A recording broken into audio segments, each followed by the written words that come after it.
And a good evening once again from New Smyrna Speedway. It's night number 3 of the World Series of Asphalt Stock Car Racing. Tonight, Super Late Models 35 laps, Florida Modifieds 35 laps, and the Pro Late Models 35 laps as you watch on trackpass on NBC Sports Gold. Along with Alan Dietz, Adam Mackey with you tonight. 3 divisions of racing action, 3 divisions that have put on great shows over the first 2 nights, and now the points battles continue, and some of the cream rising to the top when you watch these drivers race for a championship at the 54th running of the World Series. A good crowd here tonight at New Smyrna Speedway, as Adam said, and you saw a full moon over New Smyrna Speedway on a Sunday night here.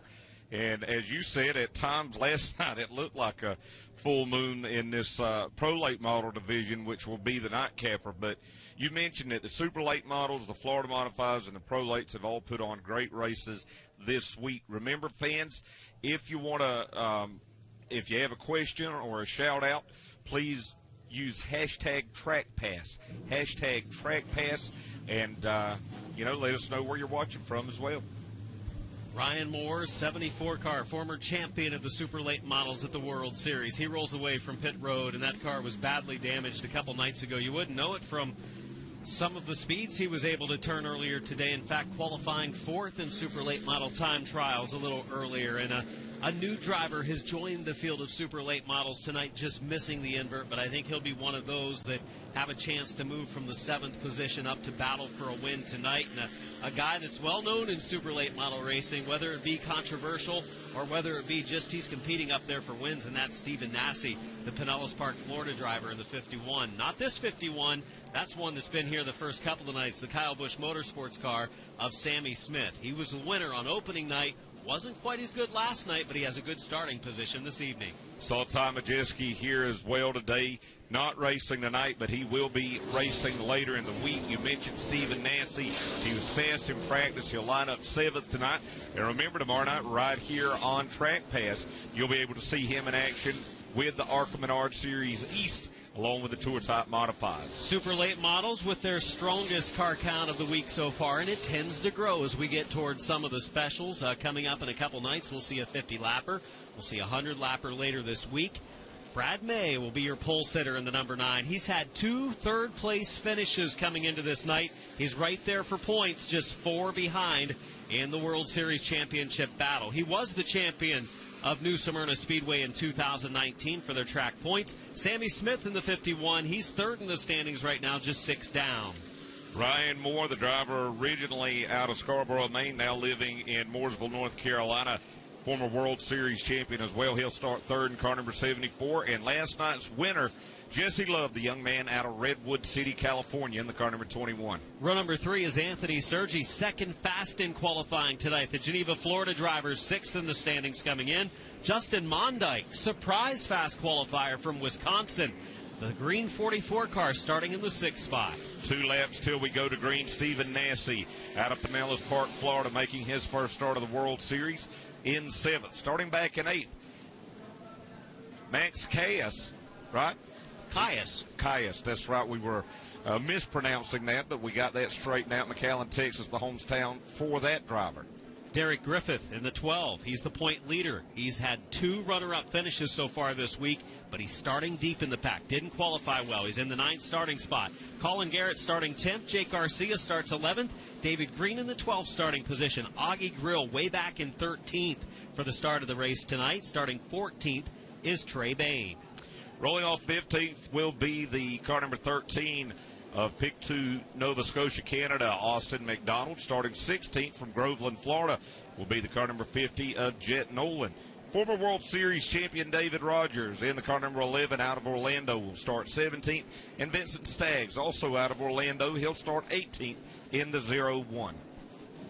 Tonight marks the final portion of the first third of the World Series, as it's night 3 of a scheduled 9 nights. Ralph Miller, our chief starter all week long, has given the 1-to-go signal. The pace car lights are off. We're getting ready for green. Your current point standings have Griffith in the point lead with 146 points. As you see, Augie Grill making a quick pit stop before the start of the race. He's rolling out. He's going to be way behind the field as Brad May and Sammy Smith come to turn 4. Green is out, 35 laps. Get us underway for night 3 from New Smyrna Speedway. Oh, and already a little bit of contact in turn number 1.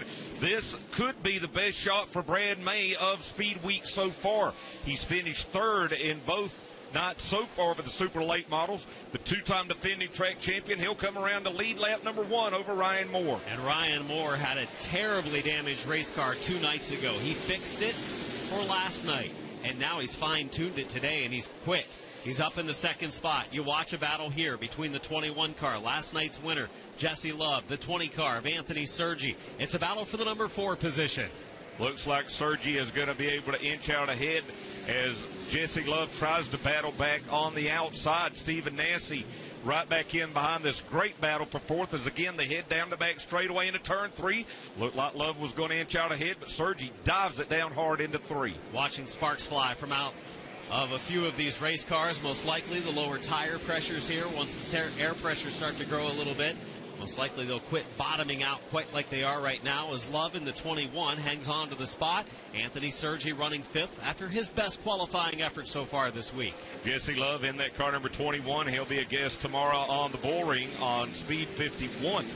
That show will be from 7 to 9:30 a.m. from right here at New Smyrna Beach, Florida, as Stephen Nassy now looks down to the inside of Sergi for 5th. Nassy's car, I watched it in practice today. He did not plan to race tonight, but he practiced and he was fast in that first session. Talked to him, said, we've decided to race. He said, the car is really good. We want to keep the car in one piece for the special events this week, but we decided to race because the car was that good.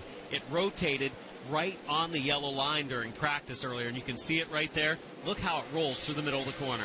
Working that wheel hard, though. You can see the white gloves on that steering wheel as he dives back now down into turn number 1. Nassy, the subject of controversy in his last 2 starts. Snowball Derby was disqualified in a controversial disqualification, and in his last start at Cordele in the Watermelon Capital Speedway in the Speed Fest, he and Bubba Pollard got together. So Stephen Nassy wanting to turn things around here tonight as well as in tomorrow night's ARCA Menard Series East start. 44 of Justin Mondyke from Wisconsin, your top qualifier tonight. Started in the number 6 position, currently running 7th. Your leader right there, the veteran from Orlando, Florida, his home track right here at New Smyrna Speedway, Brad May. 2 third-place finishes so far. He said last night he just needs to qualify a little better, get a better starting slot. He said he had something up his sleeve to work on the car and make it better. He's done just that. He's out front leading the way. Ryan Moore running 2nd. And I noticed last time going into turn number 3, look at the rear brakes on last night was the same way. Brad May's car, and typically we see the front brakes shine on these race cars, but not the case with Brad May, as Justin Mondyke still trying to work his way up. He rides in 7th. And behind him, point leader for the World Series right now after 2 runner-up finishes. Derek Griffith and his front rotors have been glowing both nights and now make it 3 nights as he's working that wheel hard, trying to get by the 44 of top qualifier Justin Mondyke. It looks like Mondyke's car getting a little bit tight in the middle of the corner, so Griffith, he's got a lot of ground to make up after a subpar qualifying run this evening. And you know, Adam, it really is the luck of the draw. Brad May has not had that luck the last 2 nights. Tonight he got to start on the front row. Derek Griffith, he had his worst starting position. He qualified in 9th. They've just not been on it right now. The temperature here at New Smyrna Speedway, 68 degrees. By far the warmest at this time. And it's continuing to get warmer here. The track's gathering up more rubber, and it is changing a lot. You see it, both of these 2 cars, the 51 of Sammy Smith and the 21 of Jesse Love, they've been winners here these speed weeks so far, the last 2 nights, but only can run 3rd and 4th right now. ARCA Menard Series East, they were on track for a 3-hour test session earlier today. I asked a couple of drivers if they noticed much of a difference on track conditions because of it, and they said, no, not really. But it is a little warmer today, warmer tonight, so definitely going to handle a little bit different than they have as we watch Stephen Nassy in the 51. He's caught last night's winner, Jesse Love, in the 21 car. He has 3rd and 4th right in front of him. Nassy ready to make his move. And remember those ARCA Menard Series East cars that will be here on Track Pass tomorrow night. They race on General Tire Radio rubber as opposed to the bias ply that these super late models and the other divisions racing here tonight will be on. Third, fourth, and fifth. Smith up the track a little bit. Love is right there after a great run last night for the young driver from California. These have been our two winners. Teenage stars, up-and-coming drivers that we're going to see in super late model competition, and maybe even races above that over the next couple of years. Yeah, Jesse Love in that car number 21, just 15 years old. He raced junior late models out at Madera Speedway in California after moving from the open wheel cars, and he was so good in those junior late models that the Spears SRL Southwest Tour, actually gave him a waiver to race in that series last year. Nose to tail in the front straightaway. They get that cross flags. We are halfway. 18 laps in, 17 to go. Love ready to make his move on Smith as he drive it into the inside lane in turn 3. No, Smith will be able to close the door. A couple of Toyota Racing Development drivers. Sammy Smith in the 51, the winner of night 1, driving for Kyle Busch Motorsports. And then Love in that Toyota for Chris Wimmer. Good crew chiefs working on both of these Very cars. Good. Anthony Campy, the crew chief, now on that car number 51. And for Sammy Smith, and of course, he was an owner last year for Sammy Smith and now has moved over to the crew chief role here with Kyle Busch Motorsports. And we mentioned Chris Wimmer, good young owner and crew chief himself in the 21 car that Jesse Love is driving.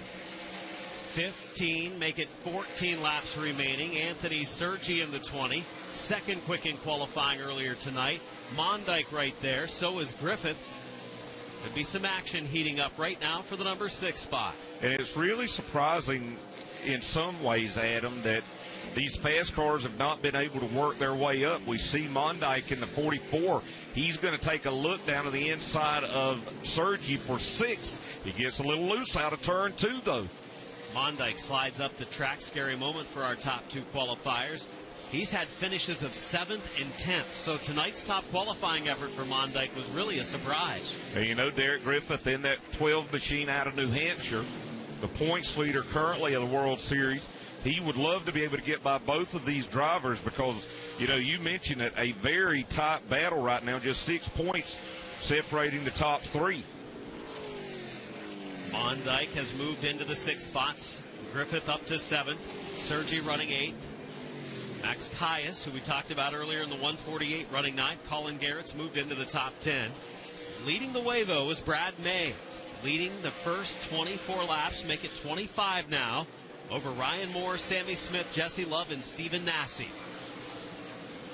And when we get into those longer races for the super late models later this week, when we'll see Ty Majeski, you know, it's going to be interesting to watch because so far we've just done these 35 lappers, and these drivers, for the most part, are more familiar with running the longer races, and this track is going to change a lot over the course of those longer races, including the 100 lapper. Watching the front straightaway here where you see the top 2 or 3 closing in on one another. At least Ryan Moore, second place in the 74, has the 51 of Smith, the 21 of Love closing on him. Leading the way is Brad May, and Brad May wants this race to remain under green conditions because he's running away with it right now. His lead has grown to a little over a half a second. And you'll notice that Sammy Smith and Jesse Love have driven away from Stephen Nasse in that white car number 51, and they are catching Ryan Moore right now, the second place car. A little bit of a surprise there to see Stephen Nasse not be able to challenge these 2 drivers. He had closed on them, but this is his first night of competition, so the car goes away a little bit, and a good test run for him to get ready for the big races this week. So 51 of Smith from Des Moines, Iowa. 21 of Love from California. And originally from the Northeast, up in front of him in the second spot, Ryan Moore, by far his best run of the week. He's looking good tonight. Yeah, things just literally went sideways for him on the first night here Friday night when he had that contact with Jesse Love that sent him into the outside wall. And I think it kind of put him behind a little bit because he knows how to win here. He knows how to win the World Series points championship. and now I think he's probably a little bit back truer to form. Brad May leading 3 laps to go. The first couple of nights to get into the third spot, he had to pass some race cars. He couldn't get up and challenge for the win, but he was able to get up onto a podium finish. It puts him in points contention, which thought coming into the week that he would be one of those drivers that would be a championship contender for the World Series. 2 to go for Brad May, Ryan Moore, Sammy Smith, the top 3. Sammy Smith was very aggressive last night in that car number 51. He would love to be able to work around Ryan Moore and possibly gain another spot here to help him in the points race here for the World Series. But right now, Brad May, the leader, taking the white flag back to turn 1. You see the battle for the number 2 spot on this final lap. Heading down the backstretch into turn number 3. Moore and Smith are there. Brad May goes to turn number 4. Off the corner, the Orlando, Florida driver wins night number 3 for the Super Late Models at the World Series. Ryan Moore, a strong second-place run, his best of the week. Sammy Smith gets the podium finish of 3rd. Jesse Love, a strong run for the youngster out of California, again taking 4th. And Stephen Nasse with his first race of the week, taking the 5th spot. Top qualifier Justin Mondyke finishes where he starts in 6th. Derek Griffith picks up a few spots to finish 7th. Anthony Sergi takes 8th. Max Caius finishes in the 9th spot. And Colin Garrett takes 10th. Rounding out the top 15, Jake Garcia, Austin McDonald, Trey Bain, David Rogers, and Jet Noland. Top 20 finishers, Augie Grill 16th, Vincent Staggs finishing 17th, Steve Weaver, Patrick Thomas, David Green, Joe Valento finishes 21st. This guy has had 3 good runs this week. He had a great season in 2019 here at New Smyrna Speedway, taking the points championship and a handful of feature victories. He gets his first of the World Series here in 2020, and he'll celebrate in Victory Lane and Super Late Model competition. And with the way tonight works out, he's going to have a big points night. He was second in points to Derek Griffith coming in, and I think he's going to leave with a points lead as Brad May claims victory here tonight at the World Series. And in just a moment, he'll speak to our own Alan Dietz, who makes his way down to Victory Lane. Alan, take it away.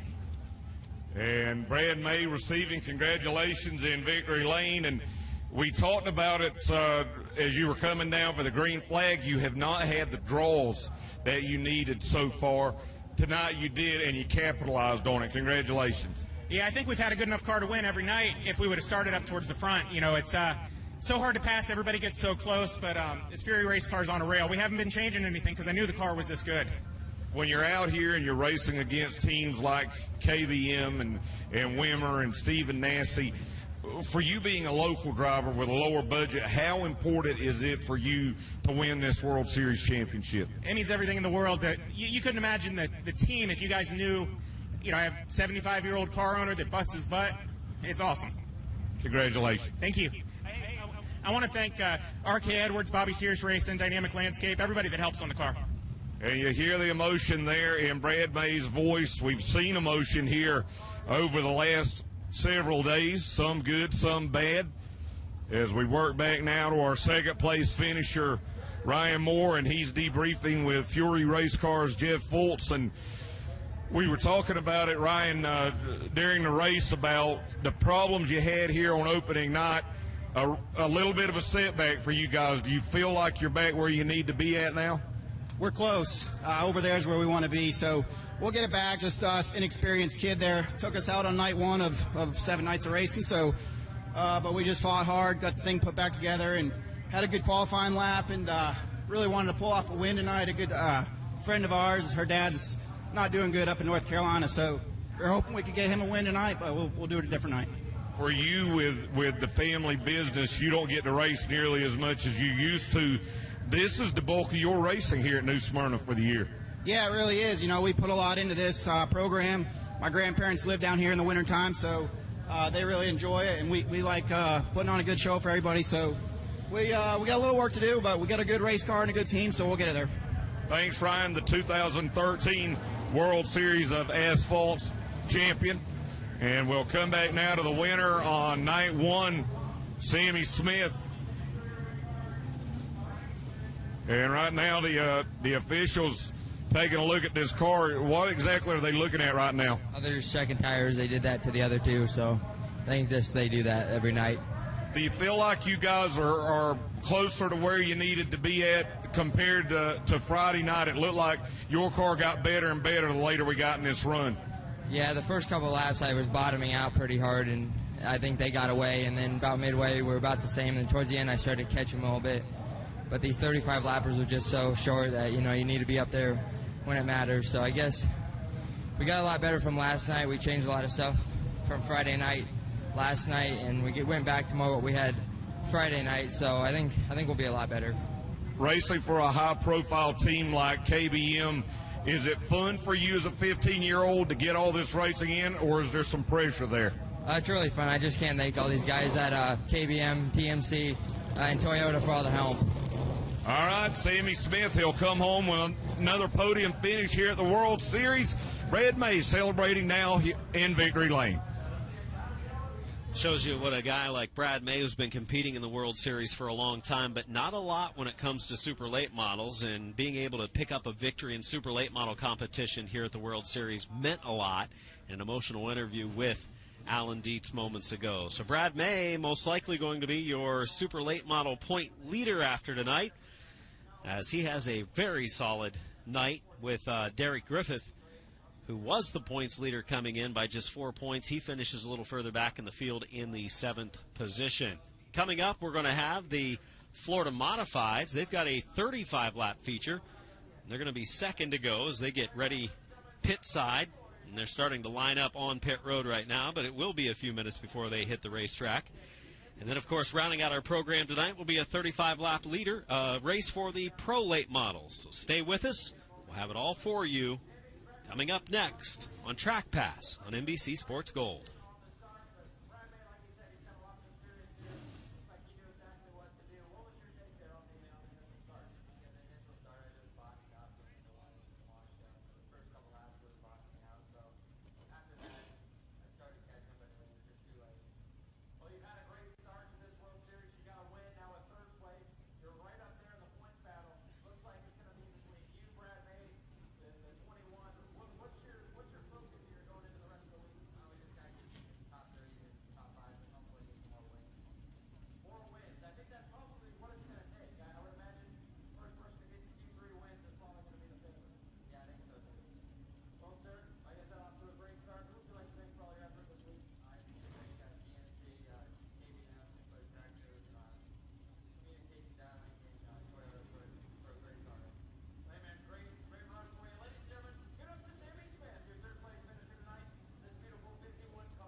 Fans, welcome back to Track Pass on NBC Sports Gold.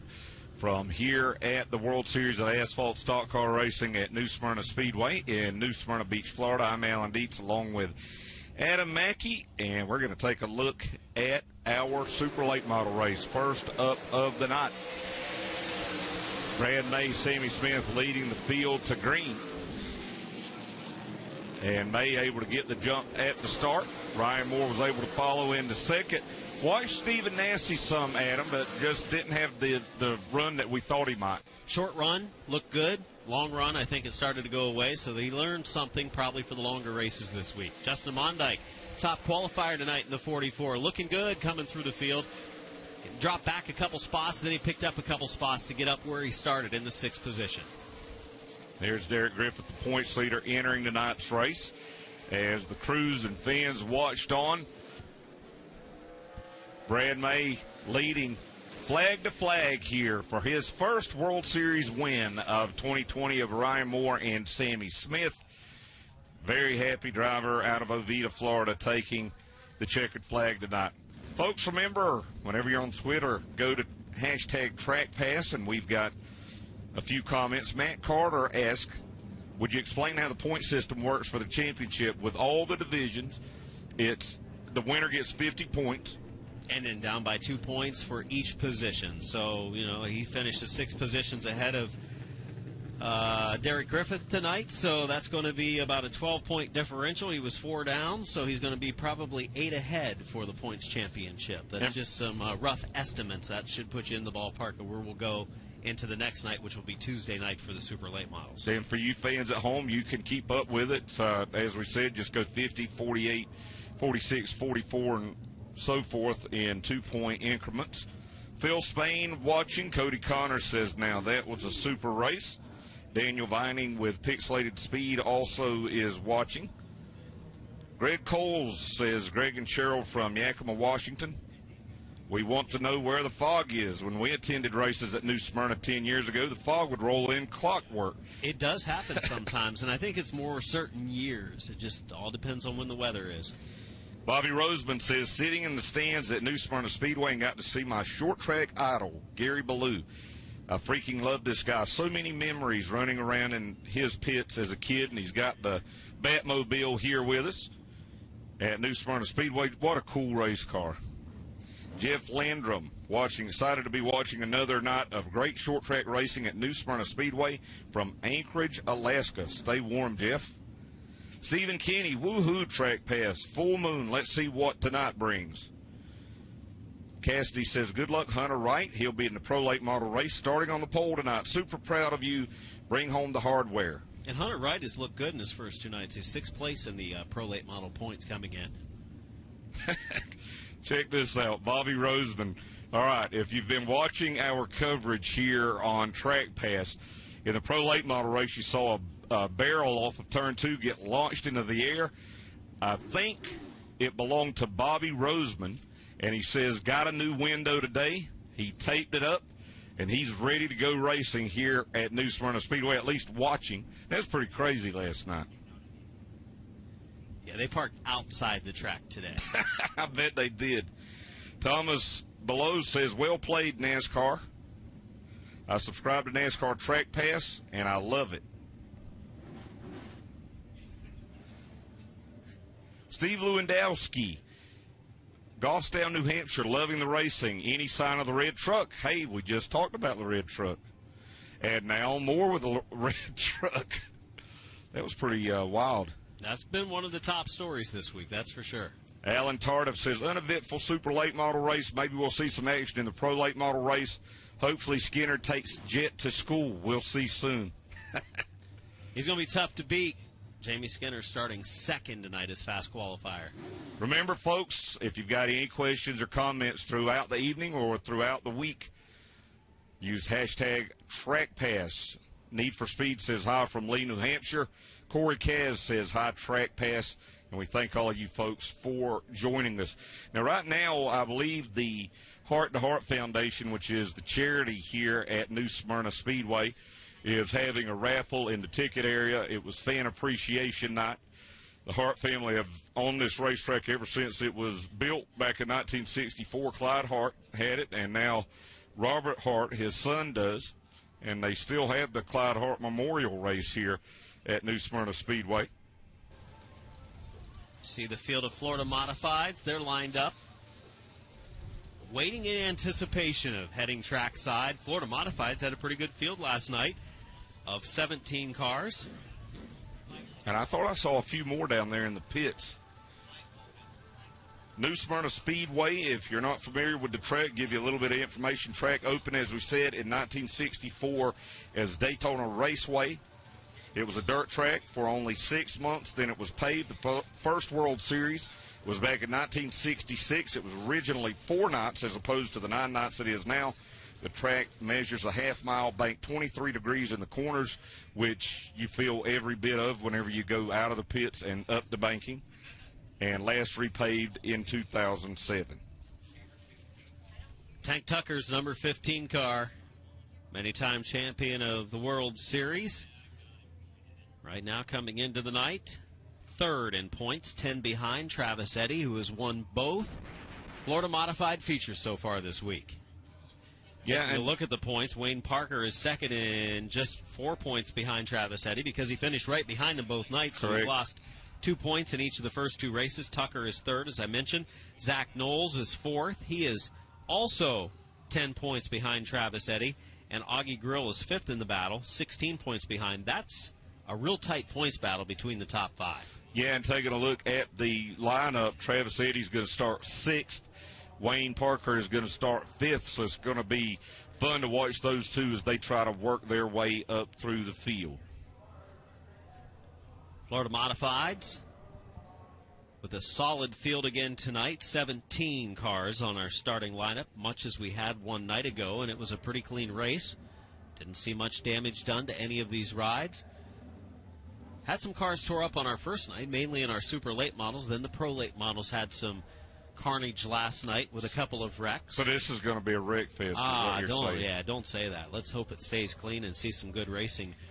One thing you can say about most of these Florida Modified guys, they're veterans of racing. Yes, it's a little different than the other classes. You see a lot of experience. The guy right there at the bottom of your screen, who is starting at the front of the field here, Jerry Simons, 6-time champion of the World Series. Augie Grill in the 112, 2-time winner of the Snowball Derby. Tank Tucker, he's won a handful of championships at the World Series. The guy in the 4 spot, the 51 of Zach Knowles, has won a couple of championships in the Modifieds of Mayhem. So you're talking about guys that just race, as we now see Wayne Parker in the 1, veteran drivers, won like 8 out of the last 13 World Series Modified races. Travis Eddy, 2-time champion of the World Series in Modifieds. The 26 car, Bill Burba, former veteran late model racer and modified racer from Ohio. And all of these guys are not teenagers. Brad Springer, veteran driver from Indiana, still working on trying to make this car faster. First appearance at the World Series, but he's raced for years in the Modifieds. Former iCar Modified champion. Now, usually I'm very organized, and I've got my binder and all of that sort of stuff, but since I knew I was going to be working with you this week, I'm just going to mooch off of you. So where I'm going with this is I know what's going on here tomorrow night. I will tell the folks about what's going on here tomorrow night. If you want to tell them what's going on later in the week here, and tomorrow night the ARCA Menard Series East will be on trackpass, and you'll be able to catch live flag-to-flag action with us again tomorrow night. And the Tour Type Modifieds will make their debut here at the World Series of Asphalt Stock Car Racing. Nearly 40 Modifieds here. That'll all be tomorrow night. Coming up on Tuesday night, Tour Modifieds back again. Modifieds of the Florida Modifieds going to be their special event that night, running 75 laps. And that would be a night where it might benefit a guy like the 51 car of Zach Knowles. He has a smaller engine. He's down on power, but as the race goes on, won't wear out his tires as much. He might be good at the end. Pro late models, super late models also in action on night number 5, which marks the middle point of the week because then we've got 4 nights left after that. Wednesday night, the John Blewett III Memorial Tour Type Modified 76 lapper plus Pro Late, Modifieds, and Super Late models. That's Wednesday. Thursday, Pro Lates, Modifieds, Tour Type Modifieds, and Super Late models. Then Friday night, a big night, much like Monday night being a big night. Friday night's the Richie Evans Tour Type Modified 100 plus Pro Late Model 100. They've got Pro Trucks, Ground Pounders also in action. And then Saturday night, the Orange Blossom Super Late Model 100 plus the Florida Modified, Super Stocks, and Pro Trucks. That's on our schedule rounding out our week here at the World Series. It's just night 3 of 9, so a lot of racing yet to go. If you can get away for a couple of days and come to the east coast of Florida and watch some great racing action, join us here for a lot of fun. And if not, you can join us here each and every night on Track Pass on NBC Sports Gold. And again, we are glad that you're with us on a full moon Sunday night here at New Smyrna Speedway in New Smyrna Beach, Florida. us here that are in town watching, we're looking forward to, there's going to be a rocket launch from Cape Canaveral at 11:03, and it's like you said, Adam, we got 3 35-lap races tonight. If we're still here at 11 o'clock, then we'll see it from here. It'll be over turn right. 2, I believe. If not, if we get back to the beach house, right along the Atlantic, be able to look down the coast toward Titusville and be able to watch it launch off from there. So hopefully by that time we're back at the beach house and get a good view of it from just up the road. As Adam said, the Florida Modifieds are on the Speedway now. These cars, really the only similarities they have to a Tour-type Modifieds are that they are V8s and they have open-wheel tires. Other than that, these cars only have, what I believe, 10-inch tires or 8-inch tires. Yeah, and actually talking about the tires are different at the World Series this year for the Florida Modifieds. They used to be on a softer tire that was treaded. Now they're on a harder tire that is a slick. So the tires have changed for the Florida Modifieds. A new entry to our field is we'll go ahead and take a look at the starting lineup while we have the chance. So this went off of last night's feature finish, and they inverted 6. So it puts last night's 6th-place finisher Jerry Simons in the 66 on the pole from New Smyrna Beach, Florida, and Augie Grill. Great starting spot for the 112 on the outside. Tank Tucker will start third. He's also from New Smyrna Beach, Florida, in car number 15. Houston, Texas driver Zach Knowles rolls off fourth in the car number 51. Wayne Parker starting in the 5th spot. He's come up a close second to Travis Eddy 2 nights in a row. Can he beat him tonight? Different car. It's an older car. A little more horsepower for Wayne Parker. He was fastest in practice earlier today. We're going to keep our eyes on that number 1. Travis Eddy, the point leader, 2 for 2 this week. Beaverton, Michigan driver starting 6th. Bill Burba from Germantown, Ohio, rolls off 7th in the car number 26. Alan Bruns, he's from Claremont, Florida, in the 4B. He'll start 8th. Brad Springer, he's from Hudson, Indiana, in the car number 61. He starts 9th. And Scooter Bates from Pauline, Texas, rolls off 10th in the car number 12. Bobby Blake out of Grand Island, Florida in the 75, starting 11th. David LeBeau out of Daytona Beach, starting 12th in the 16. Norman Dismuke from Florida in the 16D, starting 13th. Rick Warness out of Newcastle, Ontario, Canada in the 90, starting 14th. Rounding out our field, Zach Stacy, Timmy Moore, and Galen Price. John White also has joined us tonight. John White, a driver I know very well. Watched him race ever since I was a kid in the 17 car from Barberton, Ohio.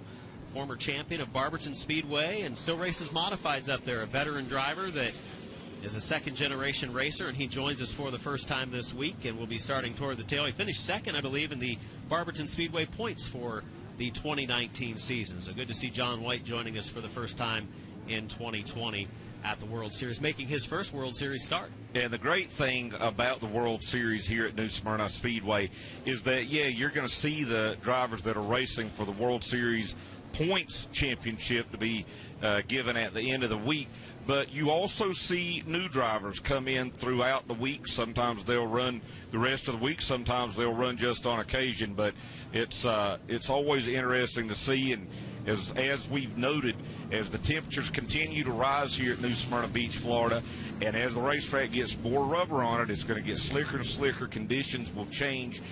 We've seen 3 different winners in the super late models. Could we see a different winner tonight from Travis Eddy, who has won both races in that 78 so far? Super late models saw their biggest starting field at 21. Florida Modified seeing their biggest starting field of the week with 18 getting ready to take the green. Jerry Simons, the veteran. Augie Grill, the veteran. It's a veteran-laden top 6 or 8 cars in the starting lineup. Simons brings them in. Grill on the outside. 35 laps the distance. Florida Modified's underway. Ooh, a little bit of contact back there, and you see, whoa, a car going to go around. It's the 15 car. Oh! And the 29, that car just came crashing in. That was Galen Price, the white car, but several cars, Zach Stacy in the 6 involved. And it looked like, Adam, that one car in the middle of the field checked up. I saw Bill Burba, some smoke whenever he locked up the brakes, and then it looked like the 15 car, Timmy Moore, got sideways and havoc ensued. Yes, it's a big one happening on the first lap. A number of these cars are going to be able to continue. Most of them did not sustain much damage here, Alan. That's a good thing. It's kind of a weird place to put a parking lot down there in Turn 1. Yeah. That's a full moon Sunday night parking lot at New Smyrna. You see the official with the red shirt on right there, and he has told Zach Stacy to cut the engine on that bullet liner of Dayton machine. There's a lot of damage on the opposite side of his car from where that 29 of Galen Price. I guess he was trying to shoot the gap. I'm not exactly sure what he was doing. The gap didn't open. No, it didn't open. We drove for the smoke. Well, it opened whenever he ran into all the cars. Yeah.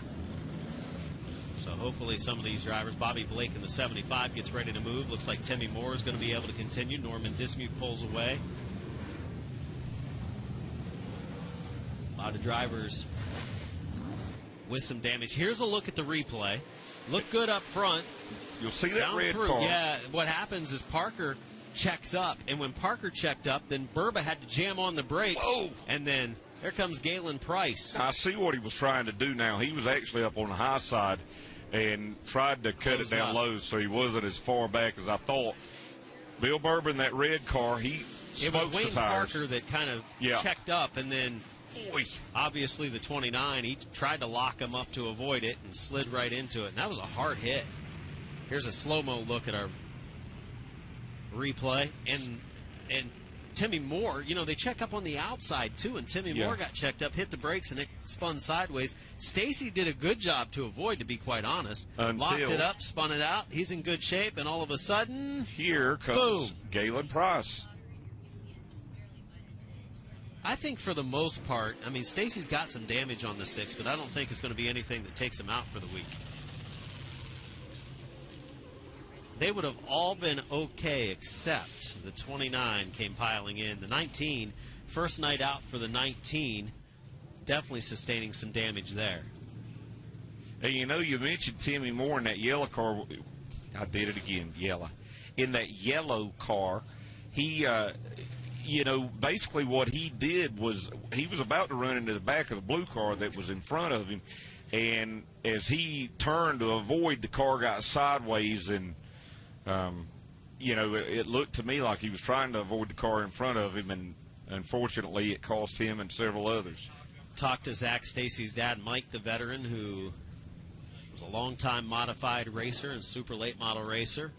He said Zach, doesn't have much experience behind the wheel of a race car, but was gaining some experience in his first World Series visit. Only had a few starts in the 2019 season. This is one of the cars that Mike had recently piloted as recent as a couple years ago, as they tow that car away from the 29. Again, I think he might be able to drive away. It took a little bit of a hit to the right rear, but most of it was to the door area on the passenger side. And here's another look at it.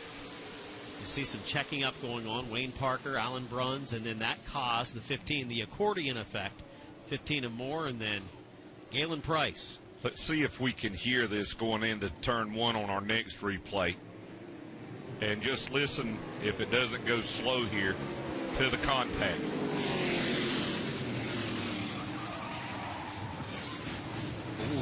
Yeah, hard hit. And Kyle Wood is the driver in the 19 right there. First start of the week for Wood. Got some severe damage on the back of that car, I'm sure. Yeah, but I think for the most part, unfortunately, when Timmy Moore got down in the car number 75, it looked like it buckled the suspension a little bit on Bobby Blake's right front. And Bobby Blake's still going to be on track. I don't think it hurt it that badly.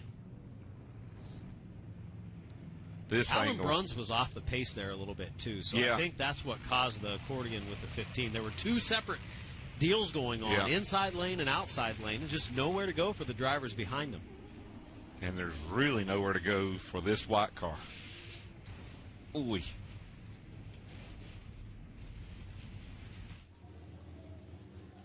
Greg Wood down in turn 4, talking to the drivers to help them get realigned. Just got information from Brandon Paul with Speed 51 that Brad May has just been confirmed. He'll be on the bull ring on Speed 51 tomorrow morning at 7 a.m. Hope you can join the folks at Speed 51 for that. A nice little show to get the drivers together, kind of talk about how the first 1/3 of their week has gone. And tomorrow night, such a big night for everyone here at the racetrack. The first night for the Tour Type Modifieds and the ARCA Menard Series East visiting in the first ARCA Menard Series East race. Yeah, last year we saw a couple of times that Chad Bryant Racing brought his cars to the K&N race at Bristol in August and then to the K&N West race at Phoenix in November as they were, trying to figure out what we need to do to even these cars out from two different series a little bit more.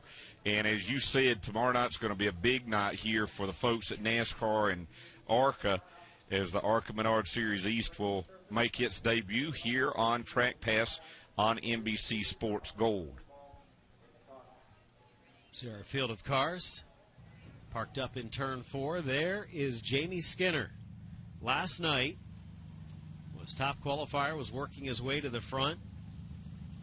Had a little contact toward the front of the field that ended up getting him up into the wall in turn 2. Collected a few other cars. He was not happy. I don't think I would want to make him mad. I'm just saying.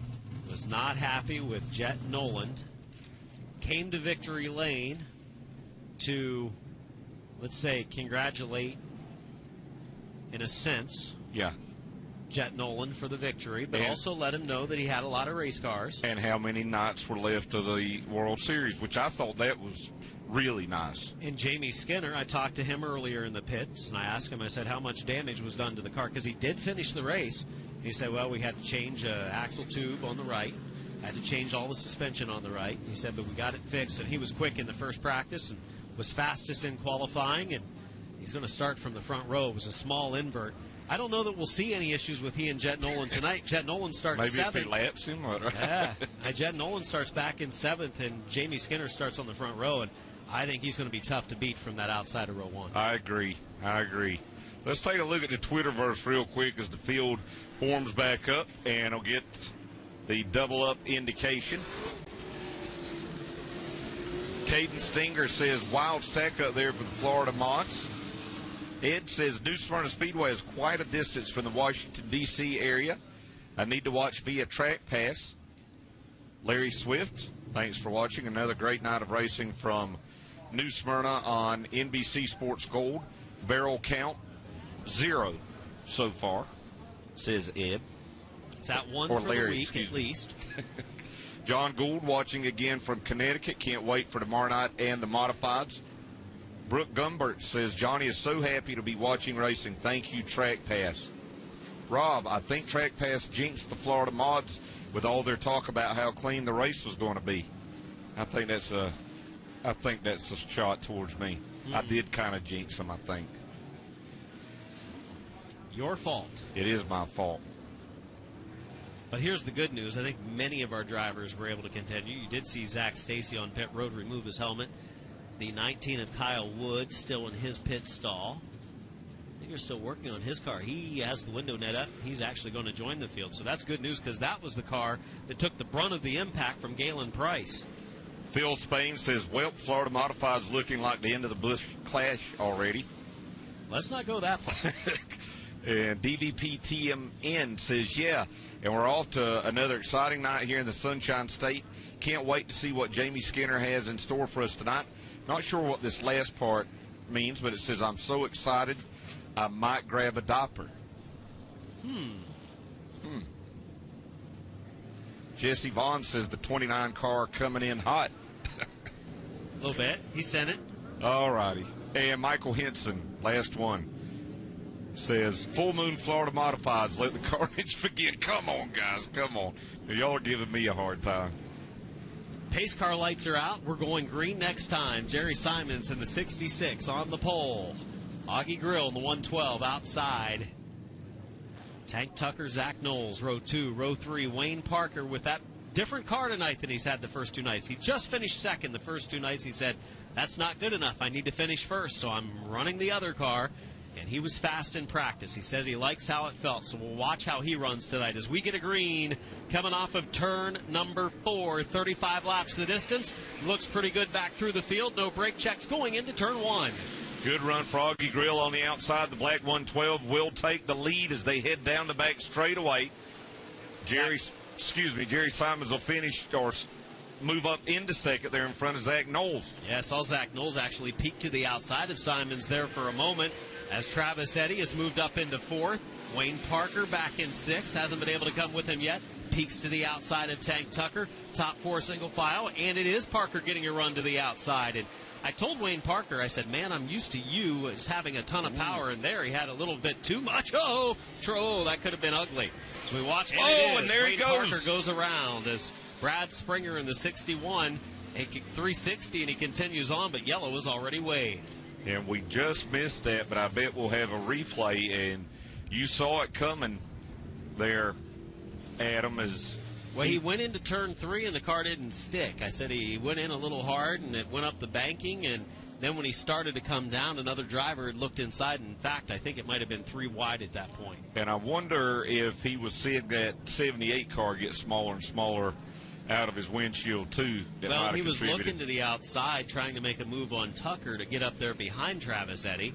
And what we saw on opening night of the World Series was Wayne Parker go to the back early in the race and come all the way up through the field to finish second. He's got a faster car tonight. Can he do it again? Fast. Let's see here as they go into turn 3. He just goes locked up the tires a little bit. The racetrack. And then he comes down and nowhere to go for the 12, who was already on the outside, and that's Scooter Bates. And Bates takes him around. Racing deal. Yeah, racing deal. There was nothing there that Scooter Bates could have done different. And a lot of times, as we saw with Timmy Moore, sometimes you try to watch out for that guy in front of you, and it ends up causing you problems. For you Zach Stacy fans at home, his car was pushed behind the wall, so he'll be through for the night here. Daniel Dye, pro late model driver, starting in the 3rd spot tonight. I asked Daniel Dye earlier. Go there. I'm going there. Go there. I asked Daniel Dye earlier, I said, how the cars? He said, well, pro late model's really good. He pointed, he says it's going to be over there in about 4 hours. He pointed to Victory Lane. He said, because the 2 cars that are faster than me are probably going to wreck tonight. He was talking about Jet Nolan and Jamie Skinner. So he has pretty good confidence in the 43 car tonight. But again, with the way that lineup is, I don't know if that's going to play out exactly that way. He might have needed a bigger invert for it to play out right. Yeah. So Augie Grill right now the leader here with 2 laps completed in the 112. Jerry Simons rides in second to 66. Third is the 51 of Zach Knowles. Fourth, the 78 of Travis Eddy. And fifth, 15 of Tank Tucker. Augie Grill looked good on the opening start. Jerry Simons' car looked tight. And he said he's having a hard time getting it to roll through the middle. He said it's tight in the middle and loose off. He said if he can find anything, he said he's made it a little bit better. He said he's struggling a little bit with these tires. He said it takes him 6 or 7 laps to get going. And we see with these Florida modifieds, I think more than any of the divisions with these narrow tires and big horsepower, that things change more across the run, 35 laps than any other division as far as these cars handle. I'll tell you right now, these cars are the toughest to drive of any division we see here tonight. Zach Knowles has problems. He has sparks coming out of it. So he either has a suspension issue or a tire issue as he drops low, coming to green off of turn 4. Green is out. Augie Grill gets a good start. One of the few drivers that have taken the inside lane for a restart as the leader. Simons falls in line in second. Travis Eddy coming up in yellow waves. Caution is out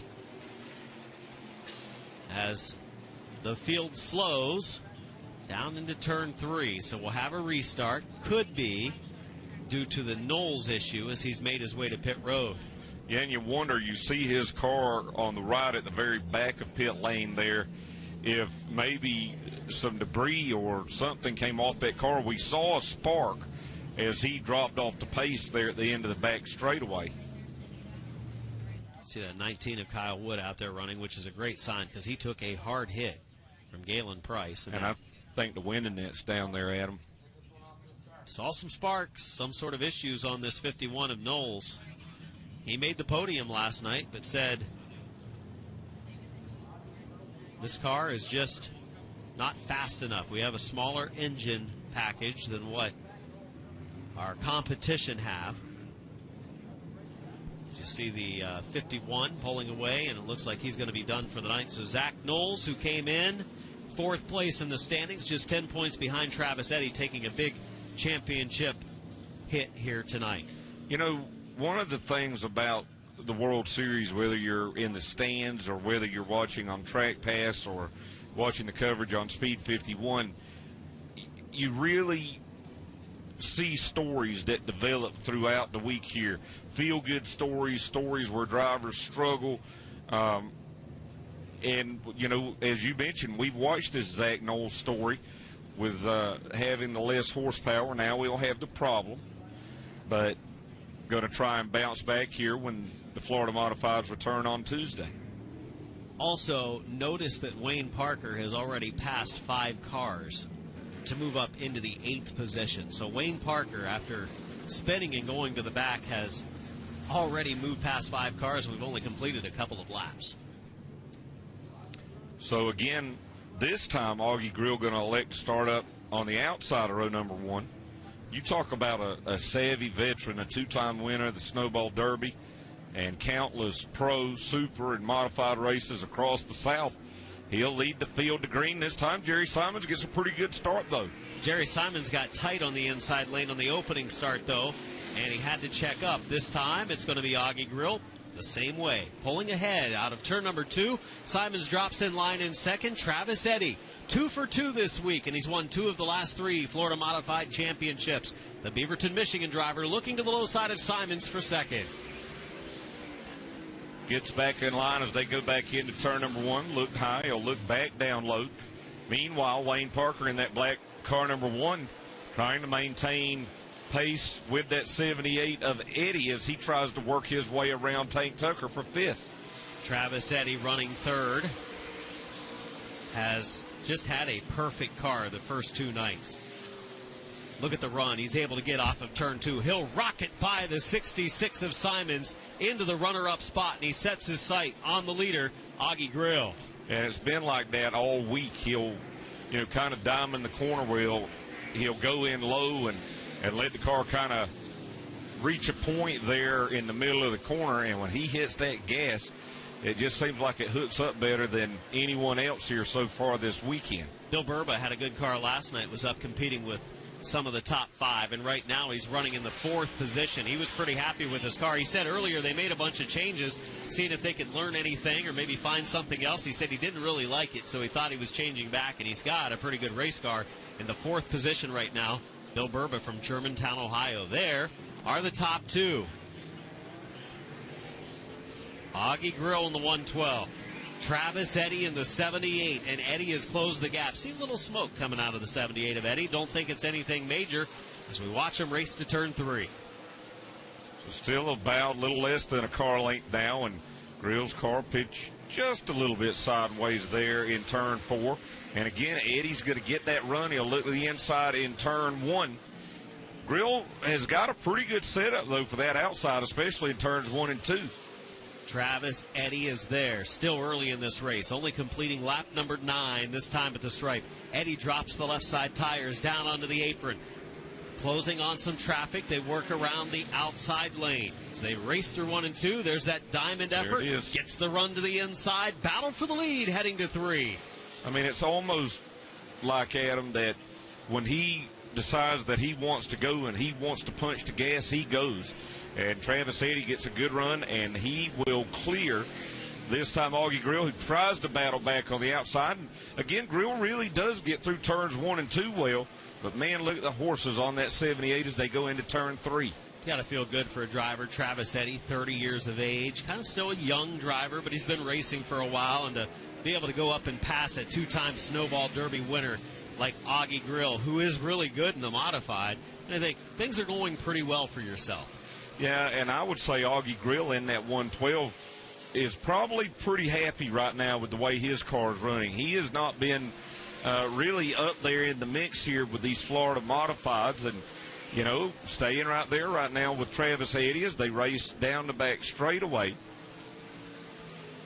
You see a hammer in that 78 car, middle of the straightaway, just gets it done. It's almost like he's got another gear once he gets to the middle of the straightaway. Travis Eddy leading We've completed now 13 of our scheduled 35 laps, starting to spread out a little bit up front. Eddie able to take it up to about 6 car lengths in the straightaway, and then Augie Grill closes in middle of the corner. Augie's car rotates well in the middle, but he loses some ground coming off. You know, Travis Eddy in that car number 78, the son of the 7-time ASA national champion Mike Eddy, and you've seen Travis race a lot more than I have, but the driving style very different from his dad, who was known for being one of the most aggressive in the Midwest. You don't have to be quite as aggressive when you're that much faster than the competition. Right. Here's Wayne Parker making a move to the outside of Tank Tucker. We haven't seen many outside lane move passes in this class, but Wayne Parker's car is good enough to do it.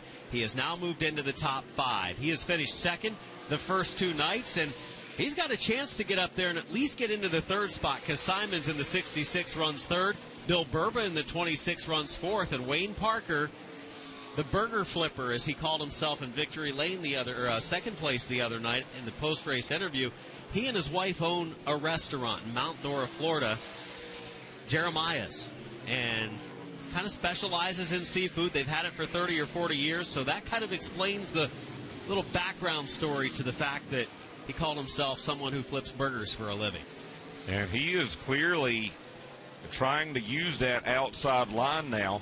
He was able to get around Tank Tucker on the outside, now trying to do so with the 26 of Bill Burba, as we've got a really good race for 3rd, led by that 66 of Jerry Simons. He might have got a little help from Timmy Moore right in the middle, because he looked high trying to get around Burba, and then he diamonded it off, kind of like Travis Eddy does. And when he did, he collected a little contact. You know, Timmy Moore not looking too bad right now in that yellow car number 15. Timmy Moore was pretty good on night 1. Didn't race last night. Was listed back in the field. Didn't complete a lap in the Florida Modified feature, so he had to start deep in the pack tonight, but he's made a lot of passes. Up there racing in the 6th position. Wayne Parker trying to pick up a couple more spots in this different car that he's been racing, but of course that spin relegated him a little deeper in the field. Really impressed with Bill Burba tonight in that red Platinum Express car number 26. One of his teammates on the late model side, Travis Braden, saying he may come and do a little racing in the pro late models this week. He's been helping out on some cars. And Wayne Parker's going to try again to look to the outside. Drops across, diamond off the corner, gets that big run down the back straightaway, and look at that move. Just like Travis Eddy has been doing, Wayne Parker has moved up into the 4th spot. A little bit of contact there as Timmy Moore got down to the inside of Bill Burba. You know, maybe Wayne Parker learned something there, though. We've seen, just as you mentioned, Travis Eddy pull that same move. Now Timmy Moore in the 15 trying to work his way around Bill Burba in that 26 car. Wayne Parker talked a lot of good about Travis Eddy earlier. He says, I love racing with that kid. He says you can be side by side and he never bobbles. He never makes a mistake. He said you can race side by side and not worry about taking any contact. And it's so easy to do. You can run side by side and not mean to slip up a little bit, but just the slightest little bobble can cause disaster. Wayne Parker racing with Jerry Simons right now as they come down the front stretch. 1 and 2. Oh! Whoa, and they made some contact there, Adam, as Parker tried to pull that move where he diamonded the corner, and he tried to get that run down the back straightaway, but before that he hit Simons in the middle of the corner. Able to drop across to the inside lane. Couldn't quite get the run. Does pull up to the inside. Simon's able to close the door. Parker will set it up again. 3rd and 4th on the screen. Jerry Simons, Wayne Parker, 2 modified veterans. You know, I really and honestly, I don't know if Wayne Parker can keep that. He's got him right here. One car on the bottom. As again, he'll pull that move from the high side down to the low side, but I don't know if that car is pushing down in the corners or what the deal is, but we've seen him struggle down on the bottom. Going to try to look to the inside of Simons here, and again, Simons will close the door. It's almost like, he's got an opening. He gets there. Simon slipped up a little bit in turn 4, and the opening was there for Wayne Parker side by side for the 3rd position. Wayne Parker moves up to 3rd. It was all a matter of being able to get through turns 1 and 2 on the low side there, and once he was able to do that and stay door to door with Jerry Simons, as you mentioned, he had the horses to pull him down the back straightaway into turn 3. Leaders, they've got a big lead over this battle that is over 8 seconds back behind. Bill Berber going to get another chance here at Jerry Simons, this time, though it'll be for 4th. Bill Berba goes after Jerry Simons. Berba looking for his best finish of the week so far. Germantown, Ohio driver has finished 14th and 7th, but tonight he's in the top 5 looking to better that. Timmy Moore has come from the back of the field. In fact, Moore started way back in the 16th position tonight, and they're working traffic on the inside lanes. The 19 of Kyle Wood. We see 5 laps to go. You know, we were talking about him a little bit earlier, but Augie Grill in second. I think he's going to be really pleased if he can come home with a second-place finish tonight, because that's going to maybe not put him quite in the league with Travis Eddy, but right there with what we've seen out of Wayne Parker if it stays as it is. But continue to watch this good battle back for 4th, Adam. They continue battling. 66 of Simons in 4th. 5th is Berba. 6th is Moore. 7th is Tucker. Up front, Travis Eddy has a 1.7-second lead on Augie Grill, and just about a 7-second lead on Wayne Parker with 3 to go. Going to be 2 to go this time around. Looked like Berber was going to be able to get a run on Simons, but couldn't get it hooked up out of turn number 2. Now, whoa, and look at Timmy Moore in that 15 cars. The white flag will come out next time around. Coming to white flag off of turn number 4 in the upper left of the screen is Travis Eddy on the backstretch. You see battling back for the 4th position. Simons, Berba, Timmy Moore. Down the middle of the backstretch in the upper left of our screen, the 78 of Travis Eddy.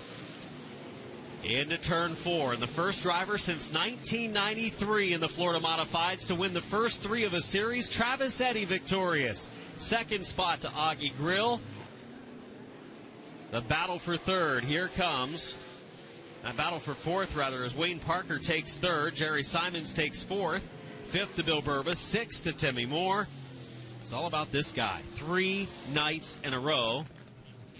And Elgin Statboy Trailer letting me know it's the first driver since 1993 to claim the first 3 wins in a series in this class. And that's been a long time ago. And he beat one of the best there in the 112 tonight, and Augie Grill. Wayne Parker's already stopped over there as he finishes 3rd tonight. So he's had 2 seconds and a 3rd, and he's still losing points to Travis Eddy. Best run of the week for the 112 car of Augie Grill. As Augie Grill, he came into the night with finishes of 5th and 5th. Eddy, a little smoke coming off the right front of that race car. And a little steam coming out of the cockpit, because this driver is as hot as anyone at the World Series right now. 3 for 3 in Florida Modified competition. And the Howe Racing 78 car from Beaverton, Michigan. He claims victory tonight at the World Series, and Alan Dietz is down there with him.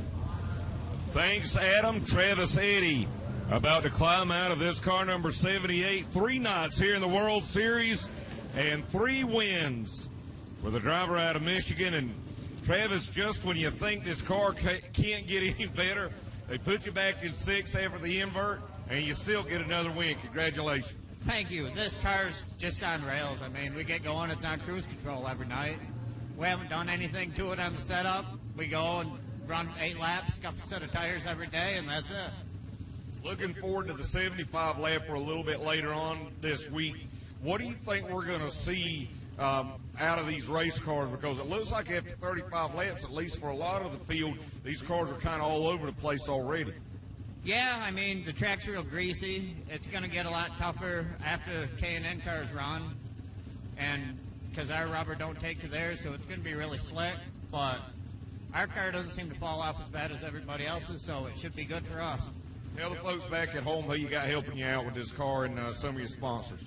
Everybody up at Howe Racing, Wagner Automotive for the awesome motor, PFC Brakes, Joe's Transport, the entire Morissette family, Turn 1 Power Steering Systems. There's way too many to be able to remember all at once, but luckily we get to keep coming back.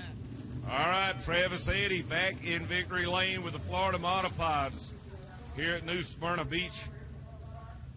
As we come back now, Augie Grill debriefing with some of his team, and we'll get a word with Augie. And I got to think the way that Speed Weeks has gone so far for you that this has got to be almost like a win. Yeah, pretty much. We've struggled with this modified the first 2 nights and been kind of a handful to drive, and made a bunch of changes here today, that last practice, and got it a lot better.